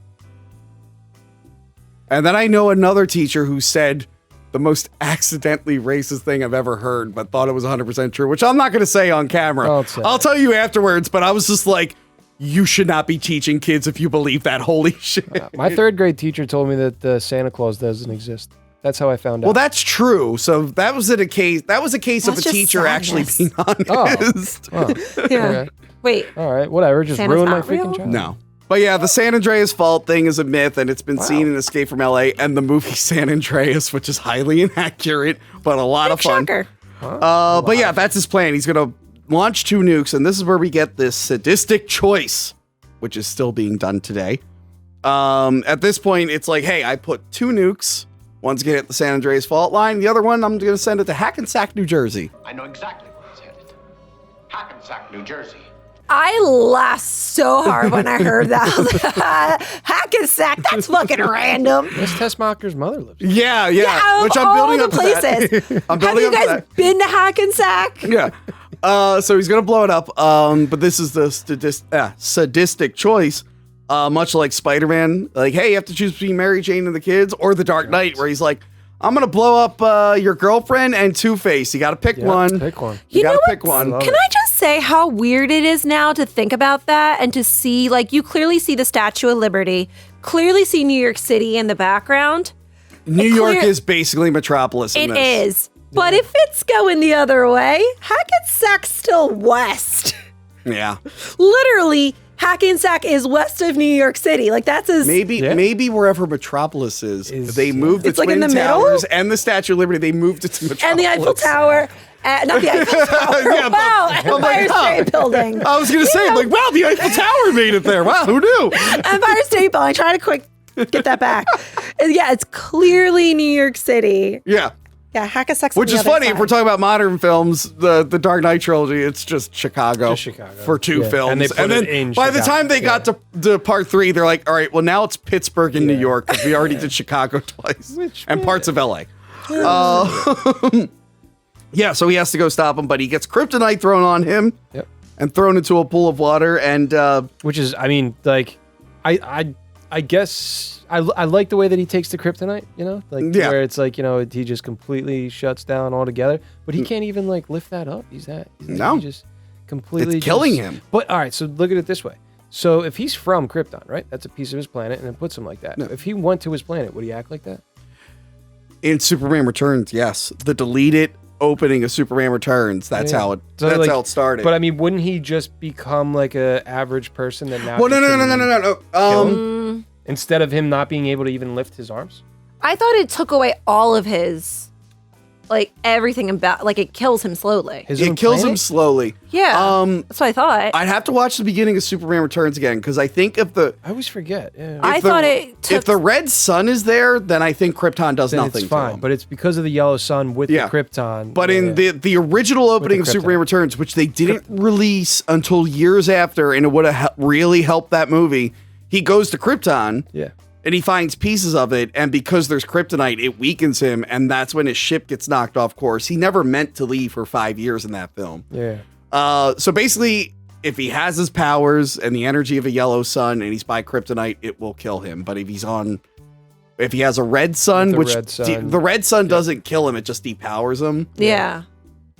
Then it would be the opposite. But anyway, makes sense. Yeah. I mean, I'm sure that's in all the or like a bunch of comics but I know in like certain TV shows and other certain films, I feel like there's kryptonite, no it like just kind of weakens it. Oh no, kryptonite in the comics, it's whatever the writer needs it to do at that time. There's not a lot of consistency. But I mean, same with the films and TV shows and stuff. It's just weakens him or it actually does kill him. But yeah, the henchman having a change of heart, that's been seen. I love it because of his mom. Miss Tessmacher, Miss Tessmacher, and the one example I could think of, it wasn't really a change of heart; it was out of spite. But Mystique in Last Stand, the X-Men: The Last Stand, where she just turns in everything for Magneto when he abandons her after she gets turned human. Yeah. I'm thinking of that. I'm sure there's other examples of like bad guys turning on other bad guys. Yeah, there's gotta be tons. But yeah, she frees him after she kisses him And without his consent. So what did you kiss me? Oh, I didn't think I would have a chance. Talk about not asking first before you kiss someone. I know, Jeez, right? Me too. And thank you for wording it that way. Of course. What other word would I say? I don't know. So anyway, Frank. Superman gets out, and now we have our big, loud, special effects filled third act, which every film does now. It's got to be big and loud, and a million things have to blow up and explode. Including, like, didn't they say when he was pointing out the fault, how he's on the other side, he won't be affected?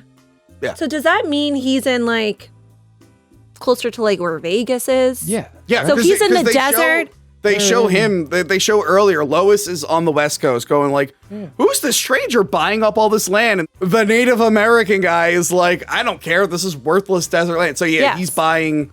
But that's where they're all at, right? Well, they're at what? The Hoover Dam, right? They're near like the Hoover Dam. That's outside exactly of where they're Vegas. at. Yeah. Outside of Vegas. So is Superman, is he flying out to the West Coast and they're actually on the East Coast? Well, he went to New Jersey No. first for Miss Tashmacher. But No, Metropolis but before is more that- up towards where Chicago is on these maps, right? So that's why he That's goes what I'm out trying to figure out, west because I think is he it's- now just randomly going out west to meet Lex No, Luthor? Superman? No. Lex Luthor's not there. Lex Luthor's still in Metropolis. But that's the thing. He's in Metropolis. That's what he was saying. He's not going to be affected because he showed on the map, didn't he? No, the over here. land that he bought won't be affected, but he's not physically there. Oh, so he, then- he bought a bunch of worthless desert land. because he's And waiting Lois for Lane the time just to move there. happened to be out there. Because they heard reports of someone buying Buying worthless the land. desert land. So she's out there investigating it. not knowing it's part of Luthor's plan. Yeah. So yes, he stops the nuclear missile from hitting New Jersey, and he throws it into space. Yeah. I'm just thinking which would have set up the villains being released in Superman 2, but that's only in the Donner cut, not the theatrical Really? version. So that sets up how in the Donner cut, that missile that goes on Earth, the Phantom Zone mirror just happened to be there. Same thing in the theatrical cut, and the explosion frees him. Also, if he's so strong, then why did it take so much energy to try and get that rocket up into space? I was trying to think, why did it take him so long to get it if he's that fast? If he can go... But even you with your super speed can't get both. His heart that he was given at the beginning of the film was not broken yet. I thought he was... Oh, I'm getting to that. Don't worry. than the missile. But yes, big, loud special effects. We see that now where it's like, all right, the story's going to take a break for a minute because a million things need to explode and break. And it's fun back then. But now it's like, I'm liking these movies with like more personal kind of endings. Like, yes. Like the new Spider-Man movies, they don't have like big world ending. I mean, there's still a ton of special effects and stuff, but like not everything's like the whole world is never at stake. Like, the whole world. Well, I guess No Way Home kind of, but all the action is centered around in one the Statue place. of Liberty. The whole town. But I'm thinking of like Avengers 2 with the big meteorite, the city turning into a meteorite and then having to be exploded and stuff like that. Are you saying like movies in general or just those types? Because I was like, Mars Attacks is pretty Mostly great. superhero films where they're like, all right, Mars we're going to have Attacks is some fight fantastic. scenes, some character building, and it's all going to be a billion explosions. Yeah. Even the Batman at the end, it's like, we need to have a bunch of explosions and the city being flooded. Any other all the CW shows, as all of them were having finales, 5 times every year the world almost ended. Yes. And then they just It's the grand restart again finale. in October. Yes. Yes. As if no one remembered either. Like, did everyone just forget this happened? But while this is all happening, Lois Lane dies. Because the ground opens up and she falls into it, which doesn't happen during earthquakes. I mean, he saved Jimmy first. Some of right? the ground dips in the earthquakes, apparently, but the earth never splits So open. did he fix that fault by just pushing the rock back up? Yeah, he Airs. put it back Right? together, I guess. But all the way up the whole entire coast, just pushed it back up? Sure. Or was it just in... Sure. Also, a nuke in the San Andreas So fault lost. line, because again, it is pushing together. Do you know how hard the crust is? It would not make a dent. You could put 100 nuclear bombs in there and it wouldn't do much. So we're going to get to a point where there's so many holes. Like, you just have to completely ignore it and just accept the movie of what Oh, they yeah, tried there's to a big do. one. I mean, There's a huge one. I'm just like, I So- literally had to rewind it so many especially back times. then, you're just like, hey, it's a comic. You know, Yeah. I mean, That's what I had to go. I had That's to. what I tell people with a lot of shows and movies and stuff these days. It's like, just enjoy it for what it is and not hate Man of Steel As long so as it's much. not like no, because that was bad. So Lois Lane dies, Yes. and this unlocks a power previously unknown to our hero. Because of his heartbreak and stuff, he just screams and he goes into the sky. I do love that though. Yes. Because it's showing he's really in touch with that human emotion. This is the first time you're seeing him actually truly impacted and anger. Yeah. Even when he's at like the school when he's younger, you see some anger and frustration, but this is true heartbreak where he is screaming. And I think they did this so well and it was so important to show. Yes, and actually, and it's set up because we hear several times like, don't interfere with human history. And it's like, what does that mean? And he sees the image of Jor-El being like, don't interfere with human history. And then we realize what he's doing. He's going back in time. I know visually it's turning. He's not actually turning the earth backwards. That's just him going back in time. It is him going back in time? It is him going that's back not like in time. reversing I all thought it of was turning the time, world. How it's... Because it looks like the world. Yes. How I think it's supposed to be interpreted is him going back in time, and the world spinning backward is to show you that he's going reversing back in time. time. Yeah. He's not physically spinning the planet back, because that would just destroy all life on Earth and shatter the planet. Yeah. It's just a visual representation. So does that mean- mean... in a modern there's a lot of things it could mean. in a modern movie, a portal would have opened up or something. Yeah. So, But yes. does that mean that does that mean that in a different reality Lois Lane did die? I'm gonna get to that in a second. But in this timeline, he is going back in time to save her. But this whole thing where a big moment changes our hero and unleashes a newfound power. Recently, we saw in Thor Ragnarok, where he thought his power was tied mostly to the hammer. Yeah. And toward the end, he's like, wait a minute. He's like, you're not the god of hammers. And then he realizes, like, oh, I've had this untapped power I didn't know. And he, like, frees it, and he discovers he can do new things. Like, thanks, Papa. And, He's like, thanks, Papa. Yes, and a really important thing happened in the story for him to unlock that power. Just like Superman, the death of Lois unlocked this ability that he didn't know he had. And just like in Captain Marvel, she gets the full extent of her energy power when something happens I don't remember. That's Jude Law. Sure. Something she gets plugged into a computer. Go on. And then an old lady in the computer's like, Yeah. What's up, lady? I'm Annette Bening. And then she's like, I got glowy powers all over my body now. She's like, no shit, you can use them way better than you've been using them. And she's like, yeah. That's it. Anyway, so it's something that's still being He done today. really loves that movie. who doesn't? Loves that movie. Who doesn't? Or like the Phoenix. She's not able to unlock her full power until she fucking dies and comes back. And then does it again in another timeline. I mean, that's most of your superhero movies, when they have powers. I mean, something drives them over the edge, and and they give the extra. I mean, look at the Flash in Justice League. Zack yes, Snyder. so the world ending gave him the power But you to like can't go hate on back in that time. scene. and Scarlet change. Witch. That's a great scene. Scarlet Witch. Scarlet Witch, she unlocks her full power She after does. like She a big almost emotion. all Continuing of to them. unlock Yeah. Yeah. There's But a this is good one chance. early, and I'm sure there's stuff like this in the comic, but this is an early example, like film-wise, like, hey, the character's had a big moment, he could do something he could never do before. And people are always like, why doesn't he do it all the time? But it might be something he might not know how to do. Well, the Donner cut. He just blacked The out. Donner cut, he does spend time back, and I got an issue with that. But that movie will never... I love Superman 2, both versions, but it's never going to be a perfect movie because of all the issues with it. It goes back in time again and two. Yes, it's either that or the memory erasing kiss. Take one. Anyway, I gotta watch the rest of these films. I don't think You really should. I don't think I've Yeah. actually seen. It's I've upsetting, seen like isn't it? bits and pieces, but I don't think same thing with this one. Like I never sat down and truly watched it. 2 is At least, fun. like, also Both as an versions. adult. Love Superman films. Yeah. Both versions of 2 are really good. They have some stuff that hold it back, and then it's all downhill from there. So yeah, I don't think it's a power he could do subconsciously. I think it was just in the heat of the moment, and he's just did it.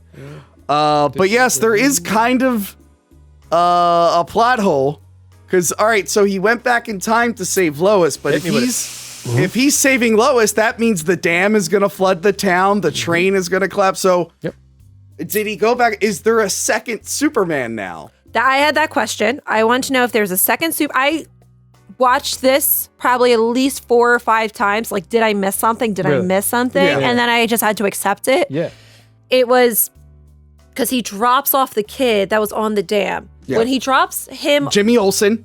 Jimmy Olsen. So when he drops him, the guy, camera guy, he that was after the dam already collapsed. It's as it's collapsing. Yes. He grabs him and places him. Yeah. He comes down after he saves Lois, but also there was nothing to save Lois from because the Earth wasn't opening. She would have just been in her car. Yeah. That's like the Earth doesn't open when we come back. No. Ground doesn't. It doesn't open. break, but she also said there was all the telephone poles where I was swerving and I almost died. There was an explosion. So there was an explosion. Yes. Mm-hmm. There was no rocks falling and the Earth didn't open. So he went back in time, right? And he knew what was happening. So before the ground opening to that point, he knew exactly where to go, when to do it. So instead of flying off from Hoboken with the first missile and trying to figure out what was going on, he knew exactly what to do right away. So he pushed it back up. But my thing is... You think he went back that far and fixed it in a different way? It And shows fixed it that that he way? stopped exactly at the moment where Lois's There's no way. light was going off. It could Because maybe he be already would have implied- dropped him off. Just like right before that. It can like be the ground- implied No, that he she's- went back a little further and we just didn't see that. It just cut to the But he was lowest thing. already he already dropped off the kid because the kid comes running down. Yes. So the dam he wouldn't have dropped him off if the dam wasn't. That's why I think there are 2 Supermen. We're just not seeing the second one. For the rest of the whole series. That's what I'm like, if you go Well, back in time, maybe at there's the 2 end of of you. this, I said maybe I said subconsciously he doesn't know what to do. He goes but forward in maybe time. at the end of this, Yeah. he then goes forward to when he left, and Okay. that corrects it. Doesn't really make any sense. Shut up. Let's just keep going. Also, if I could say one more. So if he was going back in time, right? Wouldn't he have to be there to put Lois back into, like, is it like a reverse going back? Like everything's reversing as he's spinning the world around, or he's literally just leaving that how it was, going back in time, and then like Lois is still dead in this branch of. It shows universe. everything's reversed. It literally shows But the wouldn't car he have coming to out. Put her back into the car. Then he laid her down on like. When He later- finds her- yeah. when he finds her, he picks her up out of the car and then puts her down, Ooh. and then he just takes off. So who puts her back into the car? That other Superman. There's Does 2 her of them. body just float into the There's a car? There has to second be a Superman that we're there not has to be seeing. a There's second gotta be. Superman. Because if you go back in time, anytime you time travel backwards, there's another you. But if he took off, right, to go fly around the world, then what? Another Superman flew in to pick her up, put her in the car, and then went back and did what he did? Now, look.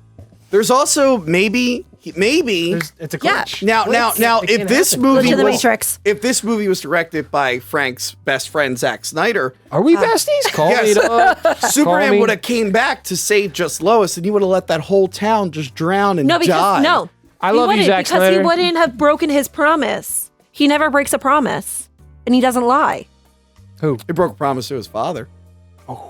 But he did it out of love, which I think humanizes him more, because a human would do that. I think Listen, it does. I think that will the entire scene. You know I mean, what? that's the whole Like, point, to humanize him. If I could turn back time, All right, Cher. I'd find a way to take back all the words that hurt you and you'd stay. Yeah. And if I could reach the stars, do it. I'd give them all to you. Ooh. And you love me, just like you used to do. Oh my God. That was horrible poetry song. right there. No one expected me to break out Cher. Yeah, no. I'm shocked that you know any Cher songs. Yes.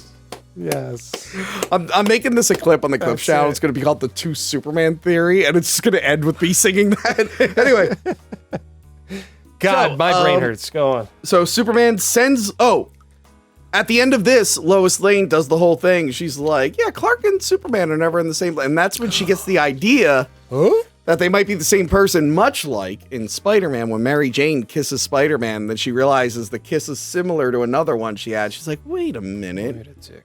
something's Smarter going on here." than what's her face? Doctor in Batman and Robin? Is that it? Batman and Robin? Dr. Harleen Quinzel. No. Poison Ivy? No, No. Nicole Kidman. Who does she play? Yeah. No, that was Batman Forever. Oh, It's Batman Nicole Kidman. Forever. You know, Doctor- at this point, all the movies, every single movie I've seen doing this show is all one. Do you think as Batman he kisses poorly? No, he kisses.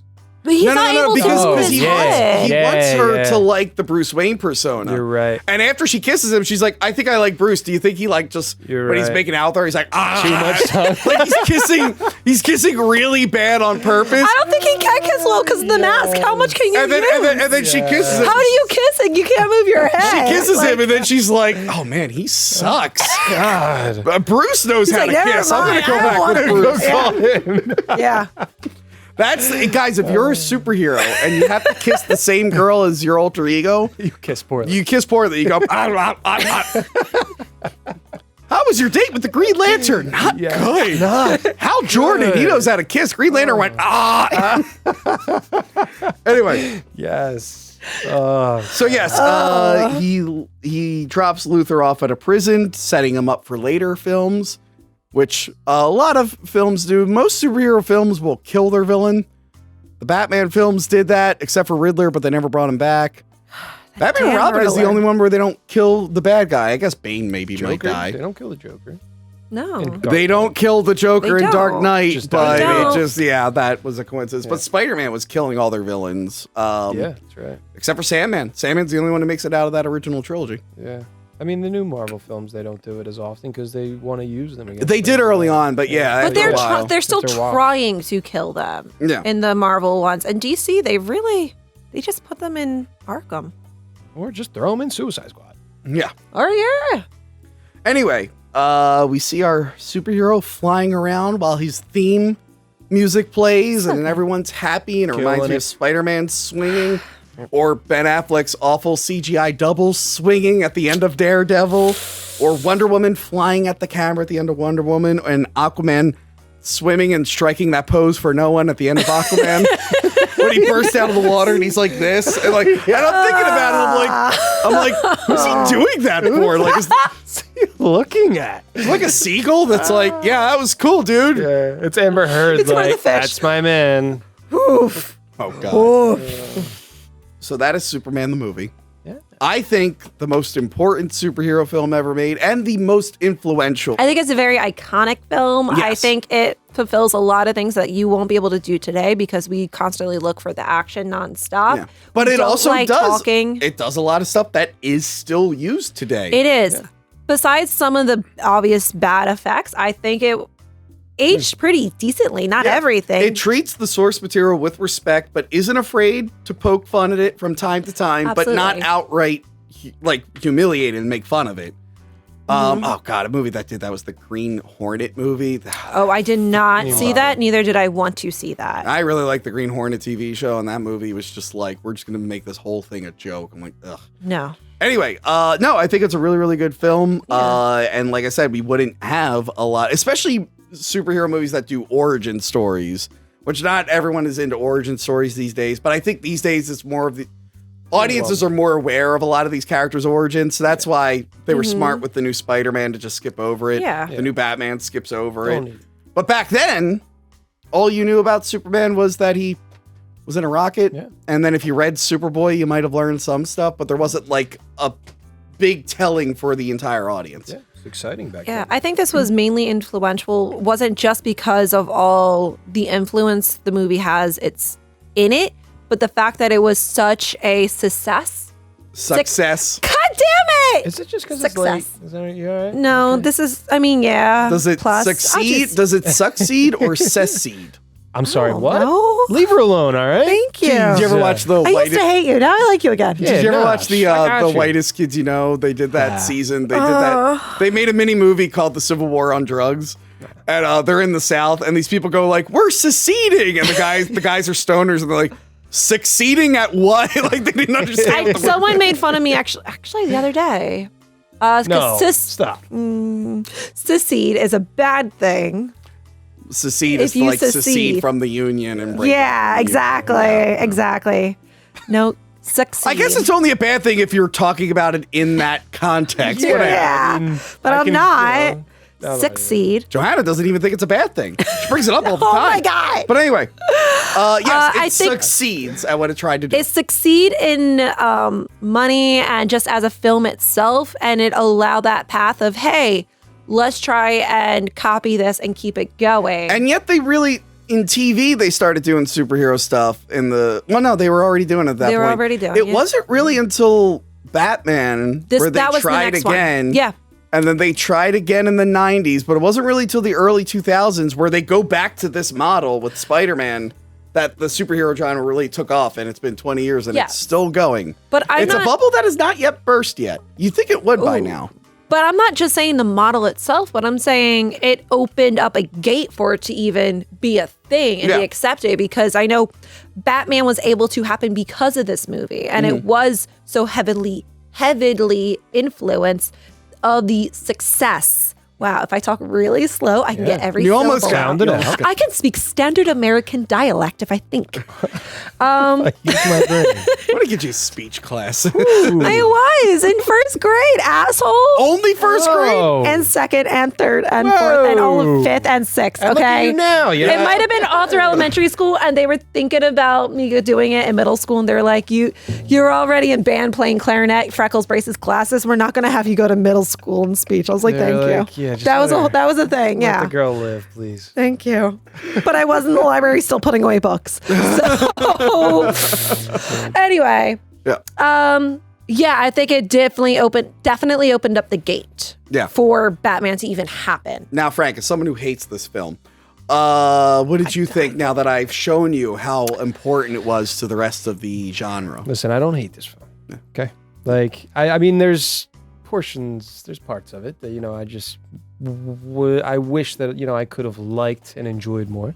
storyline wise, and you know, and creating like this being one of your first big, you know, comic book movies that gave you a, you know, an awesome origin story and storyline through it, then yeah, I mean, it's a great film. I mean, this film, you know, is a part of history. It changed all of your, you know, Marvel films and everything that were to come. Yeah. You know, it was the beginning of it all. Yeah, you know, there's parts of it that I can't get behind. I wish that like in his first film, you know, they didn't just have him turn back time and all that, you know, maybe like start with something a little bit smaller and then build to that. I guess so. But yeah, I mean, it's a great film all around. I just wish I could have liked it a little bit more. But all of your accents and all your, you know, pieces to it that, you know, created and you know, set the flame to history and what it was to become is amazing for such a film. Did you see a lot of the references though before you actually saw the film? Did you know? Have you seen the world turning backwards or whatever, that kind of reference before? Like, did I know that was going to happen? There's like, not just that it was going to happen, but there's so many times where clips have been literally replayed, just straight out taken from this movie. Yeah, of other content. Exactly. Yeah. To see that before seeing this movie, I feel like definitely will also take you out. Yeah, if you see this for the first time with everything pure seeing it. Yeah. I mean, I saw it, you know, years ago when I was a kid. Yeah. But I mean, to see it again for, you know, it's not been so long. But I mean, knowing that, you know, it's in other content and they've taken from it. They still reference it. They still reference, but if you see that, I feel as if you see all that, you see the reference and everything, it's kind of beaten over the head a little bit if you haven't seen the film. There are things where like if you've seen it referenced and stuff and you finally go back and watch the original, it doesn't hit you as hard. But I saw this as a kid. Yeah. Before I really saw a lot of the other stuff. Yeah. So it really hit, like, this was a big movie. But I mean, as a kid, you know, too, I mean, it something like this, watching something like this, I mean, you fall in love with it. It's something that, you know, is you know, magical and, you know, amazing and you love it. But I mean, you know, nowadays going back and watching, you know, that film, it's more of nostalgia feel and, you know, hey, this is my first Superman film and I love it and all that. But I mean, there's, you know, I mean, I feel like, you know, it's not just, I want to love it, but I can't. Do you think a kid nowadays can watch that and still get that magical feeling? Or do you think if you show it to them early enough without like if they've seen a bunch of the Marvel movies, they're probably not going to be bored of this, I think, unfortunately. I think that you could still, I guess it depends on the kid. But yes, that is it from us. Do you think Superman is the most influential superhero film ever made, or do you think it's boring? Did I say that? You might as well have. You came in here and I said Superman's great, and you said, Tony, your childhood was a waste and this movie's awful. You cursed your grandfather. That is out. not what I said. I heard him say like your grandfather was really stupid. Yes. Yeah. I said, Tony, you are in for a surprise today because I finally just, you know, found a film that I tried to love and I couldn't. That's it. I'll show you other films and try to make you love them. Maybe an Italian film, Cannibal Holocaust. I'll maybe try to get you to love that. I would love to do Hannibal. Wow. Hannibal Holocaust. Wow. Is Anthony Hopkins coming back? Or is that the guy from the show? So late, guys. My brain's done. Can we do Cannibal Holocaust? No, because YouTube hates that movie. Anyway, that is it. Can we just like say a different title? But that's actually what we mean. We do it on Patreon. Let's do it on Patreon. I found out from the old show, Rental Reviews, YouTube does not like you talking about Cannibal Holocaust. Anyway, yeah, that one got like, what you call it? I don't know if it was age-gated or demonetized because of what we were talking about. Yeah. Oh boy. Anyway, it might have been fixed. I don't know. That is it from us. Please like, share, and subscribe. Call our voicemail line. Download the podcast wherever you get your podcast. Frank, where can we follow you? You can find me on Instagram, Frank_Volpe_. Check out my IMDb, or you know, stay tuned for some more things. And you are on Twitter now? I am on Twitter now. I saw after you get on Twitter? After we hung out, I'm grown up. You know? After we hung out, I jumped on. Yeah, I'm just kidding. That's not why. After we hung out the other day, I noticed that there was a brand new account that was following me. I'm like, I hope this is the real Frank and not someone just taking his face. His number ticked up once on the following, and he was like, "No one follows me." And then he saw me. Not follow. I think I have around 8,000 followers. I never keep up on it. And it's funny, I just saw. Why do you hate your fans, Tony? Gee. No, I love my fans. I just don't know the exact number. But it's funny seeing celebrities this week being like, I lost 8,000 followers. Like, But why do you even look at? Oh, I guess because of analytics, they probably have like. Yeah. There's I just joined. Twitter analytics you can look at. I don't even But care. why does it matter? I don't care. To me, I've never- I don't know why it matters. I just like that it's in the thousands because I'm like, here's my new episode. Yeah. But yeah, there are people that like make their whole person like, I need to have 1 million. Like, who cares? No, Most it's just of it's bots. yeah. I wouldn't want that. Plus, I love the community. Like, oh my god, Joe Bob. I don't know when this is actually going to air, but Joe Bob's the day we're filming this is this Friday. Yeah. I'm so excited because that Twitter, the Mutant Fam, that Twitter community is God, phenomenal. I gotta watch last season. I'm so behind. It's so busy good. last year. Anyway. Just jump on. Yes. But yeah, Anyway, Crystal, where can we find you? in someone's dad's bed near you. Sorry, Papa.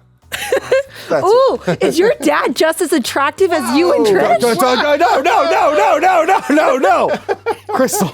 Holy, what is she in the dads? There it is. Yeah, could you tell?